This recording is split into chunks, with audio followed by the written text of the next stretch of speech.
ನಮಸ್ತೆ, ನಾನು ಅಪರ್ಣಾ ಭಟ್. ನಮ್ಮ ಯೂಟ್ಯೂಬ್ ಚಾನೆಲ್ ಅಭಿಜ್ಞಾ ಲಾ ಸೀರೀಸ್ಗೆ ನಿಮಗೆಲ್ರಿಗೂ ಸ್ವಾಗತ. ಸೊ ಇವತ್ತೊಂದು ಬಹಳ ಮುಖ್ಯವಾದಂಥ ಪ್ರಾಕ್ಟಿಕಲಿ ಬಹಳ ಮುಖ್ಯವಾಗಿ ಬೇಕಾಗಿರುವಂಥ ಒಂದು ವಿಚಾರದ ಬಗ್ಗೆ ವಿಡಿಯೋದಲ್ಲಿ ತಿಳಿಸ್ಕೊಡ್ತಿದ್ದೇನೆ. ಸೊ ಇತ್ತೀಚೆಗೆ ನಾವು ಕೇಳ್ಪಟ್ಟೆವು CPC ಕರ್ನಾಟಕ ಸಂಬಂಧಪಟ್ಟ ಹಾಗೆ ಕರ್ನಾಟಕ ಅಮೆಂಡ್ಮೆಂಟ್ಸ್ ಆಗಿದೆ ಅಂತ ಹೇಳಿ.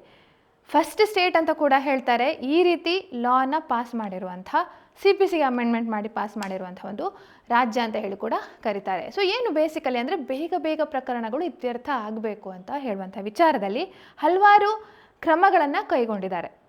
ಅದು ಮೀಡಿಯೇಷನ್ಗೆ ಸಂಬಂಧಪಟ್ಟ ಹಾಗೆ ಇರ್ಬೋದು, ಅಥವಾ ಫಸ್ಟ್ ಕೇಸ್ ಮ್ಯಾನೇಜ್ಮೆಂಟ್ ಹಿಯರಿಂಗ್ ಅಂತ ಹೇಳುವಂಥ ವಿಚಾರ ಇರ್ಬೋದು, ಅಥವಾ ಕೆಲವೊಂದು ಅಫಿಡಾವಿಟ್ಸ್ಗಳ ವಿಚಾರವಾಗಿ, ಅಥವಾ ಕೆಲವೊಂದು ಖರ್ಚುಗಳನ್ನು ವೆಚ್ಚಗಳನ್ನು ಭರಿಸುವಂಥ ಇಂಟ್ರೆಸ್ಟ್ ಇರ್ಬೋದು, ಕಾಸ್ಟ್ಗಳನ್ನು ಅದನ್ನು ಇಂಪೋಸ್ ಮಾಡುವಂಥ ವಿಚಾರ ಇರ್ಬೋದು. ಸೊ ಹಲವಾರು ವಿಚಾರಗಳಲ್ಲಿ ಅಮೆಂಡ್ಮೆಂಟ್ ಮಾಡಿದೆ ಕರ್ನಾಟಕ ತನ್ನ ರಾಜ್ಯಕ್ಕೆ ಸಂಬಂಧಪಟ್ಟಾಗೆ. ಯಾಕೆಂದರೆ ಲಕ್ಷಗಟ್ಟಲೆ ಕೇಸಸ್ಗಳು ಕೋರ್ಟಲ್ಲಿ ಪೆಂಡಿಂಗ್ ಇವೆ. ಅದು ಈ ಎವಿಡೆನ್ಸ್ ಹಂತದಲ್ಲಿ ಹಲವಾರು ಕೇಸಸ್ಗಳು ಸುಮಾರು 2 ಲಕ್ಷಕ್ಕಿಂತನೂ ಜಾಸ್ತಿ ಇದೆ ಅಂತ ಹೇಳ್ತಾರೆ ಕೆಲವೊಂದು ಸ್ಟ್ಯಾಟಿಸ್ಟಿಕ್ಸ್ ಪ್ರಕಾರ. ಆ ಎವಿಡೆನ್ಸ್ ಹಂತದಲ್ಲಿ ಡಿಲೇ ಆಗ್ತಾ ಹೋಗ್ತಾ ಇದೆ ಅಂತ ಹೇಳಿ. ಸೊ ಇಂಥ ಪ್ರಕರಣಗಳನ್ನು ಆದಷ್ಟು 24 ತಿಂಗಳೊಳಗೆ ಮುಗಿಸಬೇಕು ಹೇಳುವಂಥ ಆ ಒಂದು ಉದ್ದೇಶ ಇಟ್ಕೊಂಡು ಕಾನೂನನ್ನು ಅಮೆಂಡ್ ಮಾಡಿದ್ದಾರೆ. ಸೊ ಇದನ್ನು ನಾವು ಹೆಚ್ಚಾಗಿ ಕಮರ್ಷಿಯಲ್ ಕೋರ್ಟ್ಸ್ ಆ್ಯಕ್ಟ್ ಅಂತ ನೀವು ಕೇಳಿರ್ಬೋದು.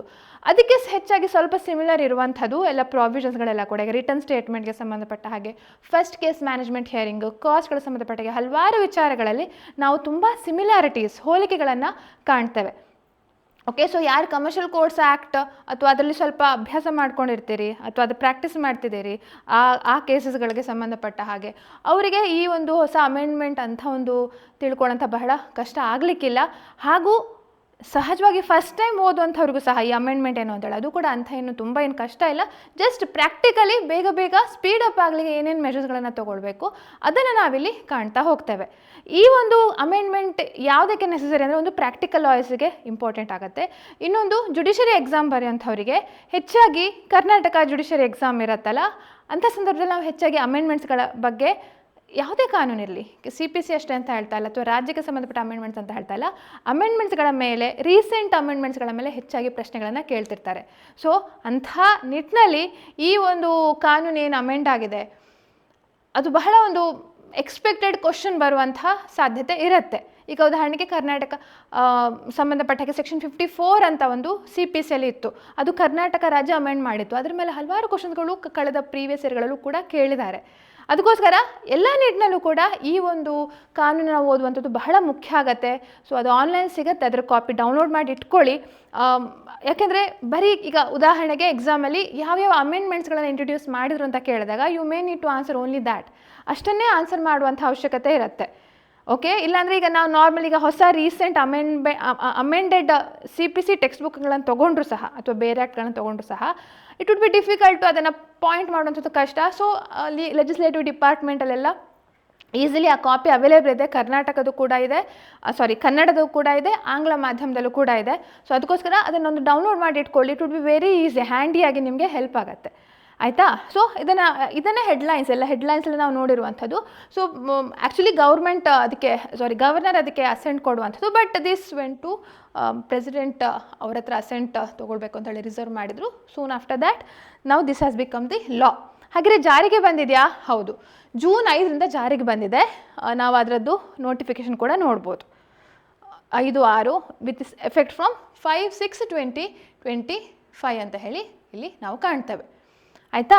ಎಸ್, ಹಾಗಿದ್ರೆ ಲೆಟ್ಸ್ ಅಂಡರ್ಸ್ಟ್ಯಾಂಡ್. ನಿಮಗೆ ಇದೊಂದು ಚಾರ್ಟ್ ಕಾಣ್ತಿರ್ಬೋದು. ಏನೇನು ಅಮೆಂಡ್ಮೆಂಟ್ ಆಯಿತು, ಯಾವುದಕ್ಕೆ ಸಂಬಂಧಪಟ್ಟದ್ದು ಒಂದು ಪಕ್ಷಿ ನೋಟ. ಸೊ ನೋಡಿ, ಯಾವಾಗಲೂ 2 ಸೆಕ್ಷನ್ಗಳು CPCಯಲ್ಲಿ ಹೇಗಿರುವಂಥದ್ದು, CPCಯಲ್ಲಿ ನಾವು ನೋಡುವಂಥದ್ದು if you have to say ಸೆಕ್ಷನ್ಸ್ಗಳಿವೆ, ಅದಾದ ನಂತರ ಆರ್ಡರ್ ಇದೆ, ಆಮೇಲೆ ಅಪೆಂಡಿಕ್ಸ್ ಅಂತ ಹೇಳ್ತಾರೆ, ಫಾರ್ಮ್ಸ್ ಅದೆಲ್ಲ ಕೂಡ ಅದರಲ್ಲಿ ನೀಡಿದ್ದಾರೆ ಅಲ್ವಾ. ಸೊ ಹಾಗೆ ನೋಡ್ಲಿಕ್ಕೆ ಹೋದರೆ ನಮಗೆ 2 ಸೆಕ್ಷನ್ಗಳು,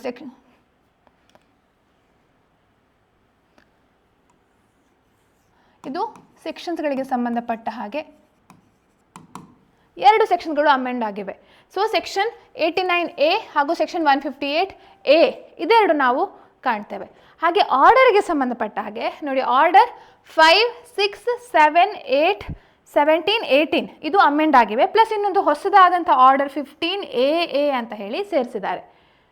ಸೊ ಬೇಸಿಕಲಿ ನೋಡಿ, ಆರ್ಡರ್ 6, 7, 8 ನಮ್ಗೆ ಗೊತ್ತಿರುವ ಹಾಗೆ ಪ್ಲೀಡಿಂಗ್ಸ್ಗಳ ಬಗ್ಗೆ ಸಂಬಂಧಪಟ್ಟದ್ದು. Order 6, order 7, order 8 it relates to pleadings. Order 5 ಸಮನ್ಸ್ಗೆ ಸಂಬಂಧಪಟ್ಟದ್ದು. ಹಾಗೆ ಆರ್ಡರ್ 17, 18, ಆರ್ಡರ್ 19, ಸಾರಿ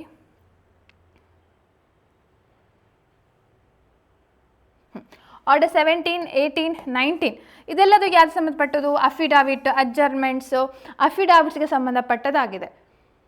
ಹಾಗೆ ಲಾಸ್ಟಿಗೆ ಒಂದು ಹೊಸ ಅಪೆಂಡಿಕ್ಸನ್ನು ಸೇರಿಸಿದ್ದಾರೆ, IE ಅಂತ ಹೇಳುವಂಥದ್ದು. ಸ್ಟೇಟ್ಮೆಂಟ್ ಆಫ್ ಟ್ರುತ್, ಸತ್ಯ ಹೇಳಿಕೆ ಅಂತ ಹೇಳ್ತಾರೆ, ಅದಕ್ಕೆ ಸಂಬಂಧಪಟ್ಟದ್ದು. ಸೊ ಇಷ್ಟೇ ಅಮೆಂಡ್ಮೆಂಟ್ ಇರುವಂಥದ್ದು. ತುಂಬ ನಾವು ಬಹಳ ಗಾಬರಿಗೊಳ್ಳುವಂಥ ಅವಶ್ಯಕತೆ ಏನಿಲ್ಲ. ಹೇಗೆ ಯಾವ ರೀತಿಯಲ್ಲಿ ಇದು ಪ್ರಭಾವ ಬೀರುತ್ತೆ ಅಂತ ನಾವು ಮೇಲ್ನೋಟಕ್ಕೆ ನೋಡೋದಾದರೆ, ಸೊ ಬೇಸಿಕಲಿ ಮೀಡಿಯೇಷನ್ಗೆ ಸಂಬಂಧಪಟ್ಟ ಹಾಗೆ ಮೀಡಿಯೇಷನ್ ಅಂತ ಏನು ಹೇಳ್ತಾರೆ, ಮೀಡಿಯೇಷನ್ನ ಇಂಟ್ರೊಡ್ಯೂಸ್ ಕಂಪಲ್ಸರಿ ಮಾಡಿದ್ದಾರೆ, except not in urgent interim relief ಅಂತ ಸಂದರ್ಭದಲ್ಲಿ ಹೊರತುಪಡಿಸಿ. ಹಾಗೆ ಇದು ದಿಸ್ ಆರ್ ಮಿಸ್ಲೇನಿಯಸ್. ಇನ್ನು ಬೇಸಿಕಲಿ ರಿಟರ್ನ್ ಸ್ಟೇಟ್ಮೆಂಟ್ ಫೈಲ್ ಮಾಡುವಂಥ ಇದು ವಿಚಾರ ಏನಿದೆ, 120 ದಿನಗಳ ಟೈಮ್ ಕೊಟ್ಟಿದ್ದಾರೆ. ಅದು ಮಾಡದಿದ್ದರೆ ಬೇರೆ ಬೇರೆ ಎಫೆಕ್ಟನ್ನು ನೀಡಿದ್ದಾರೆ. ಈ ರೀತಿ ಆಗುತ್ತೆ, ಕಾನ್ಸಿಕ್ವೆನ್ಸ್ ಈ ರೀತಿ ಆಗುತ್ತೆ ಅಂತ ಹೇಳುವಂಥದ್ದು. ಡೀಟೇಲ್ ಆಗಿ ನೋಡೋಣ, ಸೆಕ್ಷನ್ ಬೈ ಸೆಕ್ಷನ್ ಅಥವಾ ರೂಲ್ ಬೈ ರೂಲ್ ಅರ್ಥ ಮಾಡ್ಕೊಳ್ತಾ ಹೋಗೋಣ. ಬಟ್ ಫಸ್ಟ್ ನಾವು ಅದ್ರ ಬಗ್ಗೆ ಒಂದು, ಏಕೆಂದರೆ ನಾವು ಯಾವುದೊಂದು ಅಮೆಂಡ್ಮೆಂಟ್ ಆದಾಗ ಗಾಬರಿ ಆಗೋಂಥ ಜಾಸ್ತಿ, ಅದು ಎಕ್ಸಾಮಿಗೆ ಬರುತ್ತೆ ಅಂತಂದರೆ ಇದು ಹೇಗಪ್ಪ ಓದೋದು ಅಂತೇಳಿ. ತುಂಬ ಏನು ಕಷ್ಟ ಇಲ್ಲ, ಅದು ಕಮರ್ಷಿಯಲ್ ಕೋಡ್ಸ್ ಆ್ಯಕ್ಟ್ನ ಥರನೇ ಇದೆ. ಕೆಲವೊಂದು ಅಮೆಂಡ್ಮೆಂಟ್ಸ್ಗಳು ಏನಿದೆ, it's very similar, provisions are also very similar, ಆ ಟೈಮ್ ಲೈನ್ಸ್ ಕೂಡ ಕೆಲವೊಂದು ಸಿಮಿಲರ್ ಇವೆ. ಎಸ್, ಸೊ ಹಾಗೆ ಒಂದು ರಿಟರ್ನ್ ಸ್ಟೇಟ್ಮೆಂಟ್ಗೆ ಸಂಬಂಧಪಟ್ಟದ್ದು, ಹಾಗೆ ಪ್ಲೇಂಟ್ ಅಥವಾ ಪ್ಲೀಡಿಂಗ್ಸ್ ಯಾವ ರೀತಿ ಇರಬೇಕು, ಡಿಫೆಂಡೆಂಟ್ ಯಾವ ರೀತಿ ಡಿನೈ ಮಾಡಬೇಕು, ಅವನ್ನ ಆ ರೀತಿ ಡಿನೈ ಮಾಡದಿದ್ರೆ ಏನಾಗತ್ತೆ, ಯಾಕೆಂದರೆ ಅದೇ ಆಮೇಲೆ ಸುಮ್ಮನೆ ಲಿಟಿಗೇಷನ್ಗೆ ಕಾರಣ ಆಗಬಾರ್ದು ಅಲ್ವಾ. ಅಥವಾ ಇಂಟ್ರೆಸ್ಟನ್ನು ಕೇಳ್ತಿದ್ದಾನ ಪ್ಲೇಂಟಿಫ್, ಹಾಗೆ ಯಾವ ರೀತಿ ಇಂಟ್ರೆಸ್ಟನ್ನು ಕೇಳಬೇಕು, ಅದೊಂದು ವಿಚಾರದ ಬಗ್ಗೆ ನಾವು ಕಾಣ್ಬೋದು. ಅಥವಾ ವೆರಿಫಿಕೇಷನ್, ಅದೊಂದು ಬಹಳ ಮುಖ್ಯವಾದದ್ದು. ಈ ರೀತಿ ಪ್ಲೀಡಿಂಗ್ಸನ್ನು ವೆರಿಫೈ ಮಾಡಬೇಕು ಅಂತ ಹೇಳಿ ಅದೇ ಫಾರ್ಮೆಟಲ್ಲಿ ಸ್ಟೇಟ್ಮೆಂಟ್ ಆಫ್ ಟ್ರುತ್ ಅಂತ ಕೊಟ್ಟಿದ್ದಾರೆ. ಯಾವ ಫಾರ್ಮೆಟಲ್ಲಿ ನೀವು ವೆರಿಫಿಕೇಷನ್ ಆಫ್ ದ ಪ್ಲೀಡಿಂಗ್ಸ್ ಮಾಡಬೇಕು ಹೇಳುವಂಥದ್ದನ್ನು ಕೂಡ ನೀಡಿದ್ದಾರೆ. ಹಾಗೆ ಇನ್ನೊಂದು ಬಹಳ ವಿಶೇಷವಾದಂಥದ್ದು ಫಸ್ಟ್ ಕೇಸ್ ಮ್ಯಾನೇಜ್ಮೆಂಟ್ ಹಿಯರಿಂಗ್ ಅಂತ ಹೇಳುವಂಥದ್ದು. ಅಂದರೆ ಆದಷ್ಟು ಈಗ ಕೋರ್ಟ್ ಈಗ ರಿಟರ್ನ್ ಸ್ಟೇಟ್ಮೆಂಟ್ ಫೈಲ್ ಮಾಡಿದ ನಂತರ 4 ವಾರದೊಳಗೆ ಆ ಒಂದು ಫಸ್ಟ್ ಕೇಸ್ ಮ್ಯಾನೇಜ್ಮೆಂಟ್ ಹಿಯರಿಂಗ್ ಮಾಡಬೇಕು ಅಂತ ಹೇಳ್ತಾರೆ. ಆ ದಿನ ಏನು ಮಾಡ್ತಾರೆ ಅಂತಂದರೆ ಯಾವ್ಯಾವ ದಿನ ಟೈಮ್ ಲಿಮಿಟ್ ಸೆಟ್ ಮಾಡುವಂಥದ್ದು. ಇದು ಪ್ರಾಕ್ಟಿಕಲಿ ಹೇಗೆ ವರ್ಕ್ ಆಗುತ್ತೆ ಇನ್ನು ನೋಡಬೇಕು. ಈ ಕಮರ್ಷಿಯಲ್ ಕೋರ್ಟ್ಸಲ್ಲಿ ಕೆಲವೊಂದು ಕಡೆ ಇಂಪ್ಲಿಮೆಂಟ್ ಆಗಿದೆ ಹೇಳ್ತಾರೆ. ಲೈಕ್ ಕೆಲವೊಂದು ರಿಪೋರ್ಟ್ಸ್ಗಳು, ಆ ರಿಪೋರ್ಟ್ಸ್ಗಳು ಲೈಕ್ ಇಟ್ ವಾಸ್ 2020, 2021ನಲ್ಲಿ ನೀಡಿರುವಂಥ ರಿಪೋರ್ಟ್ಸ್ಗಳು. ಬಟ್ ಅದರ ನಂತರ 3-4 ವರ್ಷ ಆಗಿದೆ. ಪ್ರಾಕ್ಟಿಕಲಿ ಅದನ್ನು ಇದು ಮಾಡ್ತಾ ಇರ್ಬೋದು. ಬಟ್ ಸ್ಟಿಲ್ ಇನ್ನೂ ವೆರಿ ಎಫೆಕ್ಟಿವ್ ಆಗಿ ಇಂತಿಂಥ ದಿನಗಳಿಗೆ ಒಂದು ಟೈಮ್ ಲಿಮಿಟ್ ಕೊಡುವಂಥದ್ದು. ಎವಿಡೆನ್ಸನ್ನು ಈ ರೀತಿ ಮಾಡಬೇಕು, ಅಥವಾ ನೀವು ಆರ್ಗ್ಯುಮೆಂಟ್ಸ್ಗಳನ್ನು ಇಷ್ಟು ಟೈಮಲ್ಲಿ, ಆ ರೀತಿ ಒಂದು ಟೈಮ್ ಲಿಮಿಟನ್ನು ಜಡ್ಜ್ ಮಾಡಿ ಒಂದು ಆರ್ಡರ್ ಮಾಡುವಂಥದ್ದು ಫಸ್ಟ್ ಕೇಸ್ ಮ್ಯಾನೇಜ್ಮೆಂಟ್ ಹಿಯರಿಂಗ್ ಅಂತ. ವೆರಿ ಬ್ರಾಡ್ಲಿ ರಫ್ಲಿ ಹೇಳ್ಬೋದು, not in technical words, but ಒಂದು ಕಾಮನ್ ಲೇಮ್ಯಾನ್ ಲ್ಯಾಂಗ್ವೇಜಲ್ಲಿ ನಾವು ಅದನ್ನು ಹೇಳ್ಬೋದು ಫಸ್ಟ್ ಕೇಸ್ ಮ್ಯಾನೇಜ್ಮೆಂಟ್ ಹಿಯರಿಂಗ್ ಅಂತ. ಅಂದರೆ ಯಾಕಂದರೆ ಟೈಮ್ ಲಿಮಿಟ್ ಫಿಕ್ಸ್ ಮಾಡುವಂಥದ್ದು. ಈಗ ನಾವು ಸ್ಪೀಡಿ ಡಿಸ್ಪೋಸಲ್ ಆಗಬೇಕಂತ ಅಂದರೆ ಆದಷ್ಟು ಬೇಗ ಏನಾಗಬೇಕು, ಟೈಮ್ ಲಿಮಿಟ್ ಪ್ರಕಾರ ನಡಿಬೇಕು. ಹಾಗೂ ಆ ಟೈಮ್ ಲಿಮಿಟ್ ಪ್ರಕಾರ ನಡೆಯದಿದ್ದರೆ ಏನಾಗತ್ತೆ ಅದನ್ನು ಕೂಡ ಮೆನ್ಷನ್ ಮಾಡಿದ್ದಾರೆ. ಕಾನ್ಸಿಕ್ವೆನ್ಸಸ್ ಫಾರ್ ನಾನ್ ಕಂಪ್ಲಯನ್ಸ್, ಅದನ್ನು ಪಾಲನೆ ಮಾಡಿದರೆ ಏನಾಗತ್ತೆ ಅಂತ ಹೇಳುವಂಥದ್ದು, ಅದನ್ನು ಕೂಡ ಇಲ್ಲಿ ನಾವು ಕಾಣ್ತೇವೆ. ಸೊ ಇನ್ನು ಆರ್ಡರ್ 17, 18, 19 ಎಲ್ಲ ಈಗ ಆರ್ಗ್ಯುಮೆಂಟ್ಸ್ಗಳಿಗೆ ರಿಟರ್ನ್ ಆರ್ಗ್ಯುಮೆಂಟ್ಸನ್ನು ಫೈಲ್ ಮಾಡಬೇಕು ಹೇಳುವಂಥದ್ದು ಇರ್ಬೋದು. ಅಡ್ಜರ್ಮೆಂಟ್ ಎಷ್ಟು ದಿನ, 30 ದಿನಕ್ಕಿಂತ ಜಾಸ್ತಿ ಕೊಡಲಿಕ್ಕಿಲ್ಲ ಅಂತ ಹೇಳುವಂಥ ವಿಚಾರ ಇರ್ಬೋದು. ಅಥವಾ ಅಫಿಡಾವಿಟ್ ಎವಿಡೆನ್ಸ್ ಅಥವಾ ಎವಿಡೆನ್ಸ್ ಅಫಿಡಾವಿಟ್ ಎಲ್ಲ ವಿಟ್ನೆಸ್ಗಳದ್ದು ಒಟ್ಟಿಗೆ ಸೈಮಲ್ಟೇನಿಯಸ್ಲಿ ನೀಡಬೇಕು ಹೇಳುವಂಥ ವಿಚಾರ. ಇದನ್ನೆಲ್ಲ ನಾವಿಲ್ಲಿ ಈ ರೀತಿ ಮೇನ್ ಹೈಲೈಟ್ ಪಾಯಿಂಟ್ ಅಂತ ಹೇಳಿ ನಾವು ಕಾಣ್ಬೋದು. ಓಕೆ, ಸೊ ಒಂದೊಂದಾಗಿ ಅರ್ಥ ಮಾಡ್ಕೊಳ್ತಾ ಹೋಗೋಣ ಏನು ಹೇಳುತ್ತೆ ಅಂತ. ಆ ಟೈಮ್ ಲಿಮಿಟನ್ನು ನೋಟ್ ಮಾಡ್ಕೊಳ್ಳಿ. So basically section 89, so first ಇಂಗ್ಲೀಷಿಂದ ಹೇಳ್ತೇನೆ, ಆಮೇಲೆ ಕನ್ನಡಕ್ಕೆ ಲೆಟ್ಸ್ ಮೂವ್ ಆನ್, ಆಯಿತಾ. ಸೊ ಸೆಕ್ಷನ್ 89 ಇತ್ಯರ್ಥ ಅಂತ ಹೇಳ್ತಾರೆ, ಮೀಡಿಯೇಷನ್ ಆ್ಯಂಡ್ ಸೆಟಲ್ಮೆಂಟ್ ಅಂತ ಹೇಳಿ. ಯಾವುದು ಇಮಿಡಿಯೇಟ್ ರಿಲೀಫ್ ಅವಶ್ಯಕತೆ ಇಲ್ವೋ, ಅರ್ಜೆಂಟ್ ಇಂಟರಿಮ್ ರಿಲೀಫ್ ಅವಶ್ಯಕತೆ ಇಲ್ವೋ, ಅಂಥ ಕೇಸ್ಗಳನ್ನೆಲ್ಲ ಕೂಡ ಮೀಡಿಯೇಷನ್ಗೆ ರೆಫರ್ ಮಾಡಬೇಕು. It shall be refer to the mediation. ಹಾಗೆ ಅಂದರೆ ಯಾವಾಗ ಒಂದು ರಿಟರ್ನ್ ಸ್ಟೇಟ್ಮೆಂಟ್ ಆದ ನಂತರ ಫಸ್ಟ್ ಹಿಯರಿಂಗ್ ಮುಕ್ಕಿಂತ ಮೊದಲು ಈ ಪ್ಲೀಡಿಂಗ್ಸ್ ಎಲ್ಲ ಫೈಲ್ ಮಾಡಿದ ನಂತರ ಈ ಮೀಡಿಯೇಷನ್ ಅಂತ ಏನು ಹೇಳ್ತಾರಲ್ಲ, ಮೀಡಿಯೇಷನ್ಗೆ ರೆಫರ್ ಮಾಡಬೇಕು. ಹಾಗೆ ಎಷ್ಟು ಸಮಯದಲ್ಲಿ ಆ ಮೀಡಿಯೇಷನನ್ನು ಮುಗಿಸ್ಬೇಕಂತಂದರೆ within a period of 2 months, 2 ತಿಂಗಳ ಒಳಗೆ. 2 ತಿಂಗಳ ಎಲ್ಲಿಂದ ಕೌಂಟ್ ಮಾಡಬೇಕು? From the date of reference. From the date of reference ಯಾವ ದಿನ ಮೀಡಿಯೇಷನ್ಗೆ ರೆಫರ್ ಮಾಡಿರ್ತಾರಲ್ಲ ಆ ಮೀಡಿಯೇಷನ್ಗೆ ರೆಫರ್ ಮಾಡಿದ 2 ತಿಂಗಳ ಒಳಗೆ ಮೀಡಿಯೇಷನನ್ನು ಮುಗಿಸಿ ಮತ್ತು ವಾಪಸ್ಸು ಕೋರ್ಟಿಗೆ ರಿಪೋರ್ಟ್ ನೀಡಬೇಕು. ಒಂದು ವೇಳೆ ಟೈಮ್ ಇನ್ನೂ ಸ್ವಲ್ಪ ಎಕ್ಸ್ಟೆಂಡ್ ಮಾಡಬೇಕಂತಂದರೆ 1 ತಿಂಗಳು ಎಕ್ಸ್ಟೆಂಡ್ ಮಾಡ್ಬೋದು for a further period of 1 month with the consent of the parties. ಪಾರ್ಟಿಗಳ ಒಪ್ಪಿಗೆಗೆ ಮೇರೆಗೆ ಮೀಡಿಯೇಷನನ್ನು ಎಕ್ಸ್ಟೆಂಡ್ ಮಾಡ್ಬೋದು, ಅದಕ್ಕಿಂತ ಜಾಸ್ತಿ ಮಾಡಲಿಕ್ಕೆ ಸಾಧ್ಯ ಇಲ್ಲ ಅಂತ ಹೇಳ್ತಾರೆ. ಹಾಗೆ ಒಂದು ವೇಳೆ ಸೆಟ್ಲ್ಮೆಂಟ್ ಆದರೆ ಅದನ್ನು ಕೋರ್ಟಿಗೆ ರಿಪೋರ್ಟ್ ಮಾಡಬೇಕು, ಕೋರ್ಟ್ ಅದನ್ನು ಕಾಂಪ್ರಮೈಸ್ ಆಗಿ ಎಫೆಕ್ಟ್ ಮಾಡತ್ತೆ ಅಂತ ಹೇಳುವಂಥದ್ದು. Very simple. ಅಂದರೆ ಮೀಡಿಯೇಷನ್ನು ಒಂದು ರೆಫರೆನ್ಸ್ ಟು ದ ಮೀಡಿಯೇಷನ್ನು ಯಾವುದು ಅರ್ಜೆಂಟ್ ಇಂಟರ್ಮ್ ರಿಲೀಫ್ ಬೇಡವೋ ಅಂಥದಕ್ಕೆ ಅಂಥ ಕೇಸ್ಗಳನ್ನೆಲ್ಲ ಮೀಡಿಯೇಷನ್ಗೆ ರೆಫರ್ ಮಾಡಬೇಕು. ಅಂದರೆ ಆದಷ್ಟು ಬೇಗ ಬೇಗ ಸೆಟಲ್ಮೆಂಟ್ ಆಗಲಿ, ಯಾಕೆಂದರೆ ಮತ್ತೆ ಆ ಟ್ರಯಲ್ ಅಂಥ ಅಲ್ಲಿ ಪ್ರೊಸೆಸ್ಗೆ ಹೋಗದೆ ಆದಷ್ಟು ಬೇಗ ಸೆಟ್ಲ್ ಆಗಲಿ ಹೇಳುವಂಥ ಉದ್ದೇಶಕ್ಕೆ ಇಲ್ಲಿ ಈ ಒಂದು ಪ್ರೊವಿಷನನ್ನು ಇಂಟ್ರೊಡ್ಯೂಸ್ ಮಾಡಿದ್ದಾರೆ.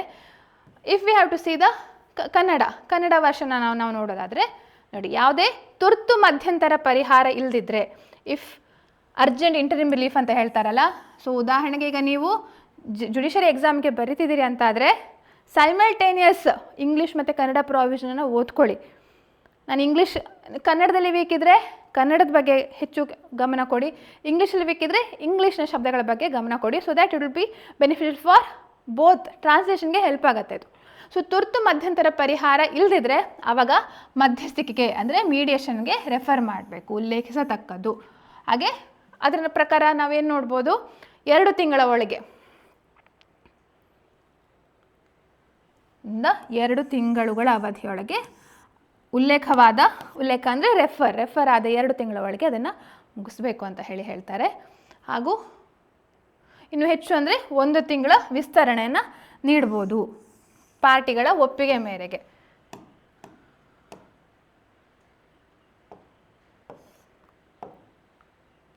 ಹೆಚ್ಚುವರಿ 1 ತಿಂಗಳ ಅವಧಿಗೆ ವಿಸ್ತರಿಸಬಹುದು ಏನನ್ನ, ಮಧ್ಯಸ್ಥಿಕೆಯ ಅವಧಿಯನ್ನು. ಹಾಗೆ ಒಂದು ವೇಳೆ ಇತ್ಯರ್ಥ ಸೆಟ್ಲ್ಮೆಂಟ್ಗೆ ಬಂದರೆ, ಪಕ್ಷಗಾರರು ಇತ್ಯರ್ಥಕ್ಕೆ ಬಂದರೆ ಏನಾಗುತ್ತೆ, ಅದನ್ನು ರೈಟಿಂಗಲ್ಲಿ ಲಿಖಿತ ರೂಪಕ್ಕೆ ತಂದು ಅದನ್ನು ಏನು ಮಾಡಬೇಕು, ನ್ಯಾಯಾಲಯಕ್ಕೆ ಸಲ್ಲಿಸಬೇಕು. ಪಕ್ಷಗಾರರು ಮತ್ತು ಮಧ್ಯಸ್ಥಿಕೆದಾರರು ಇಬ್ಬರು ಕೂಡ ಸಹಿ ಹಾಕಬೇಕು. ಸೊ ಪಾರ್ಟೀಸ್ ಮತ್ತು ಮೀಡಿಯೇಟರ್ ಇಬ್ಬರು they shall sign it and it shall be submitted to the court and court shall ಏನು ಮಾಡಬೇಕು, ಸಂಧಾನವನ್ನು ಮಾಡತಕ್ಕದ್ದು. ಇಟ್ ಶಾಲ್ ರೆಕಾರ್ಡ್ ಕಾಂಪ್ರಮೈಸನ್ನು ಅದನ್ನು ರೆಕಾರ್ಡ್ ಮಾಡಬೇಕು ಅಂತ ಹೇಳುತ್ತೆ. ಆಯಿತಾ? ಸೊ ವೆರಿ ಸಿಂಪಲ್ ಪ್ರಾವಿಷನ್ ಇದ್ರ ಪ್ರಕಾರ ನಾವು ನೋಡ್ಬೋದು. ಮೀಡಿಯೇಷನ್ ಒಂದು ಬಹಳ ಮುಖ್ಯವಾದಂಥ ಒಂದು ಇದು ಹೇಳ್ಬೋದು. ಕಮರ್ಷಿಯಲ್ ಕೋರ್ಟ್ಸ್ ಆ್ಯಕ್ಟಲ್ಲಿ ಏನಾಗುತ್ತೆ ಅಂದರೆ ಪ್ರೀ ಲಿಟಿಗೇಷನ್ ಮೀಡಿಯೇಷನ್ ಬಗ್ಗೆ ಹೇಳಿದ್ದಾರೆ. ಸೊ ಸ್ವಲ್ಪ ಭಿನ್ನ ಇದೆ. ಕಮರ್ಷಿಯಲ್ ಕೋರ್ಟ್ನ ಅಷ್ಟು ಸಿಮಿಲಾರಿಟೀಸ್ ಮೀಡಿಯೇಷನ್ಗೆ ಸಂಬಂಧಪಟ್ಟಾಗಿಲ್ಲ. ಬಟ್ ಇದ್ರಲ್ಲಿ CPS ಅಲ್ಲಿ ಆಫ್ಟರ್ ಆ ಪ್ಲೀಡಿಂಗ್ಸ್ ಅಥವಾ ಹಿಯರಿಂಗಿಗೆ ಯಾವಾಗ ಬರುತ್ತೆ ಆ ಸಂದರ್ಭದಲ್ಲಿ ಮೀಡಿಯೇಷನ್ಗೆ ರೆಫರ್ ಮಾಡ್ಬೋದು ಅಂತ ಹೇಳುವಂಥ ವಿಚಾರ.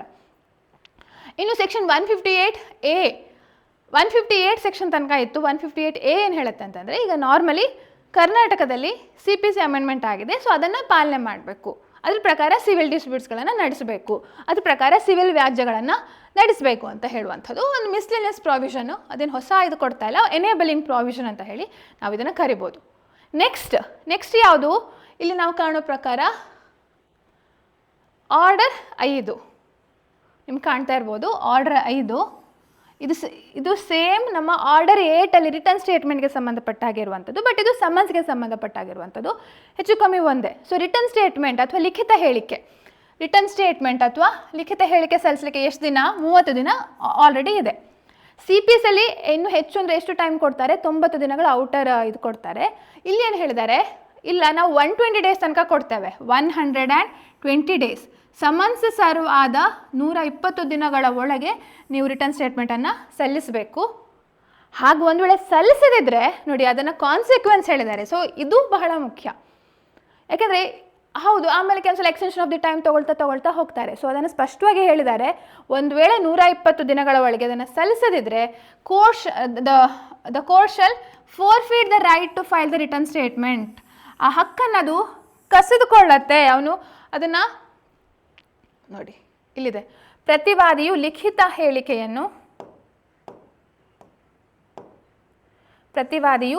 ಹೇಳಿಕೆಯನ್ನು ಸಲ್ಲಿಸುವ ಹಕ್ಕನ್ನು ಕಳೆದುಕೊಳ್ಳತಕ್ಕದ್ದು ಅಂತ ಹೇಳಿ ನಾವಿಲ್ಲಿ ಕಾಣ್ಬೋದು. ಸೊ ಇಲ್ಲೂ ಕೂಡ ಏನು ಹೇಳ್ತಾರೆ, ಸೇಮ್ ಕನ್ನಡ ಇಂಗ್ಲೀಷ್ ಒಂದೇ ಇರುತ್ತೆ, 30 ದಿನಗಳ ಒಳಗೆ. ಅದು ನೆನ್ಪಿಟ್ಕೊಳ್ಳಿ, 120 ದಿನ ಯಾವ ದಿನದಿಂದ, ಸಮನ್ಸನ್ನು ನೀಡಿದ ದಿನದಿಂದ. ಆಯಿತಾ, ಆ 30 ದಿನ ಮುಗಿದ ನಂತರ ಅಲ್ಲ, ಬಟ್ ಒರಿಜಿನಲಿ ಸಮನ್ಸ್ ನೀಡಿದ ದಿನದಿಂದ 120 ದಿನಗಳ ತನಕ ನೀಡತಕ್ಕದ್ದು. ಅದರಿಗಿಂತ ಜಾಸ್ತಿ ತಡವಾಗತಕ್ಕದಲ್ಲ. ಶಲ್ ಅಂತ ನಾವು ಕಾಣ್ತೇವೆ, ಶಲ್ ನಾಟ್ ಅಂತ ಹೇಳಿ. ಸೊ ಆ ಇಂಪ್ಲಿಕೇಶನನ್ನು ನಾವು ಅರ್ಥ ಮಾಡ್ಕೊಳ್ತಾ ಹೋಗಬೇಕು. ಆಯಿತಾ. ಸೊ ಇದು ಆರ್ಡರ್ 5 ನಾವು ಕಾಣ್ತೇವೆ. ಸೇಮ್ ಪ್ರಾವಿಷನ್ ನಾವು ಆರ್ಡರ್ 8 ಕೂಡ ಕಾಣ್ತೇವೆ. ಸೊ ಅದನ್ನು ಕೂಡ ನಾನು ಆವಾಗ ಮೆನ್ಷನ್ ಮಾಡ್ತೇನೆ when we go to that section. Next one order 6. Order 6 rule 3 ಏನಂದ್ರೆ 3A ಅಂತ ಹೇಳಿ ಕೊಟ್ಟಿದ್ದಾರೆ. ಆಯಿತಾ. ಇದು ಸಿಂಪಲ್ ಅಂತ ಇದೇನಿಲ್ಲ. ಅಂದರೆ ಏನು ಹೇಳುತ್ತೆ ಅಂತಂದರೆ, ಈಗ ಒಂದು ವೇಳೆ ಹೈಕೋರ್ಟ್ ಯಾವುದಾದ್ರು ರೂಲ್ಸ್ ಅಡಿಯಲ್ಲಿ ಕೆಲವೊಂದು ಫಾರ್ಮ್ಸನ್ನು ಪ್ರಿಸ್ಕ್ರೈಬ್ ಮಾಡಿದೆ ಅಥವಾ ಪ್ರಾಕ್ಟೀಸ್ ಡೈರೆಕ್ಷನ್ಸನ್ನು ಪ್ರಿಸ್ಕ್ರೈಬ್ ಮಾಡಿದೆ, ಆವಾಗ ಅಂಥ ಫಾರ್ಮಲ್ಲಿ ಅದು ಇರ್ತಕ್ಕದ್ದು ಅಂತೇಳಿ ಹೇಳ್ತಾರೆ. ಕಮರ್ಷಿಯಲ್ ಕೋರ್ಟ್ಸಲ್ಲೆಲ್ಲ ಪ್ರಾಕ್ಟೀಸ್ ಡೈರೆಕ್ಷನ್ಸ್ ಎಲ್ಲ ಇಶ್ಯೂ ಮಾಡಿದ್ದಾರೆ. ಸೊ ಅದಕ್ಕೋಸ್ಕರ ಆ ರೆಫರೆನ್ಸಲ್ಲಿ ಇದೆ. ಸೊ ಒಂದು ವೇಳೆ ಅದಕ್ಕೆ ಇನ್ನೂ ಪರ್ಟಿಕ್ಯುಲರ್ ಸಪ್ರೇಟ್ ಫಾರ್ಮನ್ನೇ ಪ್ರಿಸ್ಕ್ರೈಬ್ ಮಾಡಿದರೆ, ಪ್ಲೀಡಿಂಗ್ಸ್ ಈ ರೀತಿ ಇರಬೇಕಂತ ಹೇಳಿ, ಆ ರೀತಿ ಇರತಕ್ಕದ್ದು ಅಂತ ಹೇಳಿ, ಅಂಥ ಏನು ಇಂಪಾರ್ಟೆಂಟ್ ಇದಲ್ಲ. ನೆಕ್ಸ್ಟ್, ಇದು ಬಹಳ ಮುಖ್ಯ, verification of the pleadings in civil disputes. ಸರಿಯಾಗಿ ವೆರಿಫೈ ಮಾಡಬೇಕು, ಯಾವ ರೀತಿಲಿ ಇರಬೇಕು ಅಂತ ಹೇಳಿ ಹೇಳ್ತಾರೆ. ಆ ಫಾರ್ಮೆಟಲ್ಲೇ ಇರಬೇಕು ವೆರಿಫಿಕೇಷನ್. ನೋಡಿ, ಅಫಿಡಾವಿಟ್ ಮುಖಾಂತರ, ಮುಂಚೆನೂ ಅಫಿಡಾವಿಟ್, ವೆರಿಫೈಯಿಂಗ್ ಅಫಿಡಾವಿಟ್ ಅಂತ ಇತ್ತು, ಬಟ್ ಒಂದು ಪರ್ಟಿಕ್ಯುಲರ್ ಫಾರ್ಮೆಟ್ ಅಂತ ಅಲ್ಲ, ಇದಕ್ಕೊಂದು ಸ್ಪಷ್ಟವಾಗಿ ಹೇಳಿದ್ದಾರೆ. ಇದು ಅಪೆಂಡಿಕ್ಸ್ IA ಏನು ಕೊಟ್ಟಿದ್ದಾರೆ ಅಂತಂದರೆ, ಸ್ಟೇಟ್ಮೆಂಟ್ ಆಫ್ ಟ್ರೂತ್, ಸತ್ಯ ಹೇಳಿಕೆ ಅಂತ ಹೇಳುವಂಥ ವಿಚಾರದ ಬಗ್ಗೆ, ಅಂದರೆ ಈ ಫಾರ್ಮೆಟಲ್ಲಿ ಇರಬೇಕಂತ, ಅದೇ ಫಾರ್ಮೆಟಲ್ಲಿ ಇದು ಇರಬೇಕು ಅಂತ ಹೇಳ್ತಾರೆ. ಸೊ ಅದು ಯಾವ ರೀತಿ ಇರಬೇಕು ಅಂತಂದರೆ, ಪಾರ್ಟಿ ಅಥವಾ on behalf of the parties, ಆ ವಿಚಾರ ಗೊತ್ತಿರೋರು, one who knows, acquainted with the facts of the case, ಮತ್ತು ಡ್ಯೂಲಿ ಅಥರೈಸ್ ಇರುವಂಥವರು, ಅವರು ಅದನ್ನು ಸಹಿ ಮಾಡಬೇಕು. ಪ್ಲೀಡಿಂಗನ್ನು ಒಂದು ವೇಳೆ ತಿದ್ದುಪಡಿ ಮಾಡಿದರೆ, ಅಮೆಂಡ್ ಮಾಡಿದರೆ, ಪ್ಲೀಡಿಂಗ್ಸನ್ನು CPC ಅಲ್ಲ, ಪ್ಲೀಡಿಂಗ್ಸನ್ನು, ನಮ್ಮ ಇಂಡಿವಿಜುವಲ್ ಪ್ಲೀಡಿಂಗ್ಸನ್ನು ನಾವು ಅಮೆಂಡ್ ಮಾಡಿದರೆ, ಅದನ್ನು ಕೂಡ ಮತ್ತೆ ವೆರಿಫೈ ಮಾಡಬೇಕು ಅಂತ ಹೇಳಿ ಹೇಳ್ತಾರೆ. ಆಯಿತಾ. ಹಾಗೆ ಒಂದು ವೇಳೆ ಮಾಡಿದ್ರೆ ಏನಾಗತ್ತೆ ನೋಡಿ, ಎಲ್ಲದರಲ್ಲೂ ನಾವು ಕಾಣುವಂಥದ್ದು ಈ ರೀತಿ ಮಾಡಿ ಅಂತ ಹೇಳಿದ್ದಾರೆ. ಆ ರೀತಿ ಮಾಡಿದಿದ್ರೆ ಕಾನ್ಸಿಕ್ವೆನ್ಸ್ ವಿಲ್ ಫಾಲೋ. ಏನಾದರೂ ಒಂದು they will lose the right. Party ಈಗ ಪ್ಲೇಂಟಿಫ್ ಆದರೆ ಸೂಟನ್ನೇ ಡಿಸ್ಮಿಸ್ ಮಾಡಿಬಿಡ್ಬೋದು. ಡಿಫೆಂಡೆಂಟ್ ಆದರೆ ಅವನಿಗೆ ಕೇಸನ್ನು ಫೈಲ್ ಮಾಡೋಂಥ ಹಕ್ಕಿರಲಿಕ್ಕಿಲ್ಲ, ಅಥವಾ ಸೂಟ್ ಡಿಕ್ರಿ ಆಗಿಬಿಡ್ಬೋದು. ಬೇರೆ ಬೇರೆ ಕಾನ್ಸಿಕ್ವೆನ್ಸ್ ಕೊಟ್ಟಿದ್ದಾರೆ, ಒಂದೇ ಅಂತ ಅಲ್ಲ. ಸೊ ಅದಕ್ಕೆ ಹೇಳ್ತಾರೆ, the party shall not be permitted to rely on such pleadings. Evidence ಥರ ಅವ್ನು ರಿಲೈ ಮಾಡಲಿಕ್ಕೆ ಸಾಧ್ಯ ಅಲ್ಲ. ನೋಡಿ, ಬೇಸಿಕಲಿ ಎವಿಡೆನ್ಸ್ಗೋಸ್ಕರನೇ ಇದೆಲ್ಲ ಮಾಡುವಂಥದ್ದು, ಎವಿಡೆನ್ಸ್ ಆಗಿ ಯೂಸ್ ಮಾಡಲಿಕ್ಕಿಲ್ಲ. ಅಂದರೆ ಎಷ್ಟು ಇಂಪಾರ್ಟೆನ್ಸ್ ಕೊಟ್ಟಿದ್ದಾರೆ ಆ ವೆರಿಫಿಕೇಷನ್ ಪ್ಲೀಡಿಂಗ್ಸಿಗೆ. ಹಾಗೆ ಇನ್ನೊಂದು ಏನು ಹೇಳಿದ್ದಾರೆ ಅಂತಂದರೆ, ಈ ರೀತಿ ಮಾಡಿಲ್ಲ ಅಂತ ಆದರೆ ಕೋರ್ಟ್ ಮೇ ಸ್ಟ್ರೈಕ್ ಔಟ್ ಅ ಪ್ಲೀಡಿಂಗ್, ಅದನ್ನು ಸ್ಟ್ರೈಕ್ ಮಾಡ್ಬೋದು, ಹೊಡೆದು ಹಾಕ್ಬೋದು ಅಂತ ಹೇಳಿ ಹೇಳ್ತಾರೆ. ಯಾವುದು ವೆರಿಫೈ ಆಗಿಲ್ಲ, ಯಾವುದು ಸ್ಟೇಟ್ಮೆಂಟ್ ಆಫ್ ಟ್ರೂತಿಂದ ವೆರಿಫೈ ಆಗಿಲ್ಲ, ಅದನ್ನು ಹೊಡೆದು ಹಾಕ್ಬೋದು ಅಂತ ಹೇಳಿ ಹೇಳ್ತಾರೆ. ಸೊ ಅದನ್ನೇ ನಾವು ಕನ್ನಡದಲ್ಲಿ ನೋಡೋದಾದರೆ, if you have to see Kannada version.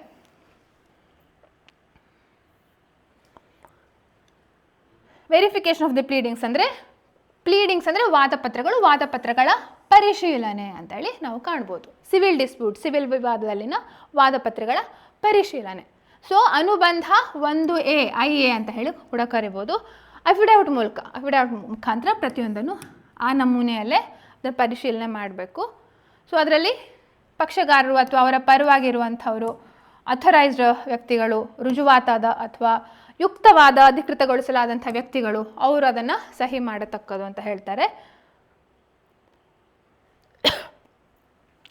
ವಾದಪತ್ರವನ್ನು ತಿದ್ದುಪಡಿ ಮಾಡಿದರೆ ಅದನ್ನು, ಆ ತಿದ್ದುಪಡಿಯನ್ನು ಸಹ ಈ ನಮೂನೆಯಲ್ಲೇ, ಯಾವುದು ಈ ವಾದಪತ್ರಗಳ ಪರಿಶೀಲನೆ ಅಂತ ಹೇಳಿ ಅಫಿಡಾವಿಟ್ ಹೇಳಿದಾರಲ್ಲ, IA ಅನುಬಂಧ, ಅನುಬಂಧ ಅಂದರೆ ಅನೆಕ್ಷರ್ ಅಂತ ಹೇಳಿ ಹೇಳ್ತಾರೆ. ಅದರ ಪ್ರಕಾರ ಅದನ್ನು ಪರಿಶೀಲನೆ ಮಾಡಬೇಕು, ವೆರಿಫಿಕೇಷನ್ ಮಾಡಬೇಕು. ಒಂದು ವೇಳೆ ಆ ರೀತಿ ಮಾಡಿಲ್ಲ ಅಂತಾದರೆ ಅದನ್ನು ಸಾಕ್ಷ್ಯವಾಗಿ ಪರಿಗಣಿಸಲಿಕ್ಕೆ ಸಾಧ್ಯ ಇಲ್ಲ. ಅಥವಾ ಇನ್ನೊಂದು ಕಾನ್ಸಿಕ್ವೆನ್ಸ್ ಏನಂತಂದರೆ, ತೆಗೆದು ಹಾಕಬಹುದು ಆ ವಾದಪತ್ರವನ್ನು. ಸ್ಟ್ರೈಕಿಂಗ್ ಆಫ್ ದಿ ಪ್ಲೀಡಿಂಗ್ಸ್ ಅಂತ ಹೇಳ್ತಾರೆ, ವಾದಪತ್ರವನ್ನು ತೆಗೆದು ಹಾಕಬಹುದು. ಆಯಿತಾ. ಇದು ಹೊಸ ಒಂದು ರೂಲನ್ನು ಇಂಟ್ರೊಡ್ಯೂಸ್ ಮಾಡಿದ್ದಾರೆ. ಕೆಲವೊಂದರಲ್ಲಿ ರೂಲಲ್ಲೇ ಸಬ್ ರೂಲನ್ನು ಇಂಟ್ರೊಡ್ಯೂಸ್ ಮಾಡಿದ್ದಾರೆ. ಈಗ ಆರ್ಡರ್ 5 ಸಬ್ ರೂಲು, ಆಲ್ರೆಡಿ 5 ರೂಲ್ 1 ಇದೆ, ಅದರಲ್ಲಿ ಇನ್ನೊಂದು ಸಬ್ ರೂಲನ್ನು ಇಂಟ್ರೊಡ್ಯೂಸ್ ಮಾಡಿದ್ದಾರೆ. ಇದರಲ್ಲಿ ಹೊಸ ರೂಲ್ಸ್ಗಳನ್ನೇ ಇಂಟ್ರೊಡ್ಯೂಸ್ ಮಾಡಿದ್ದಾರೆ.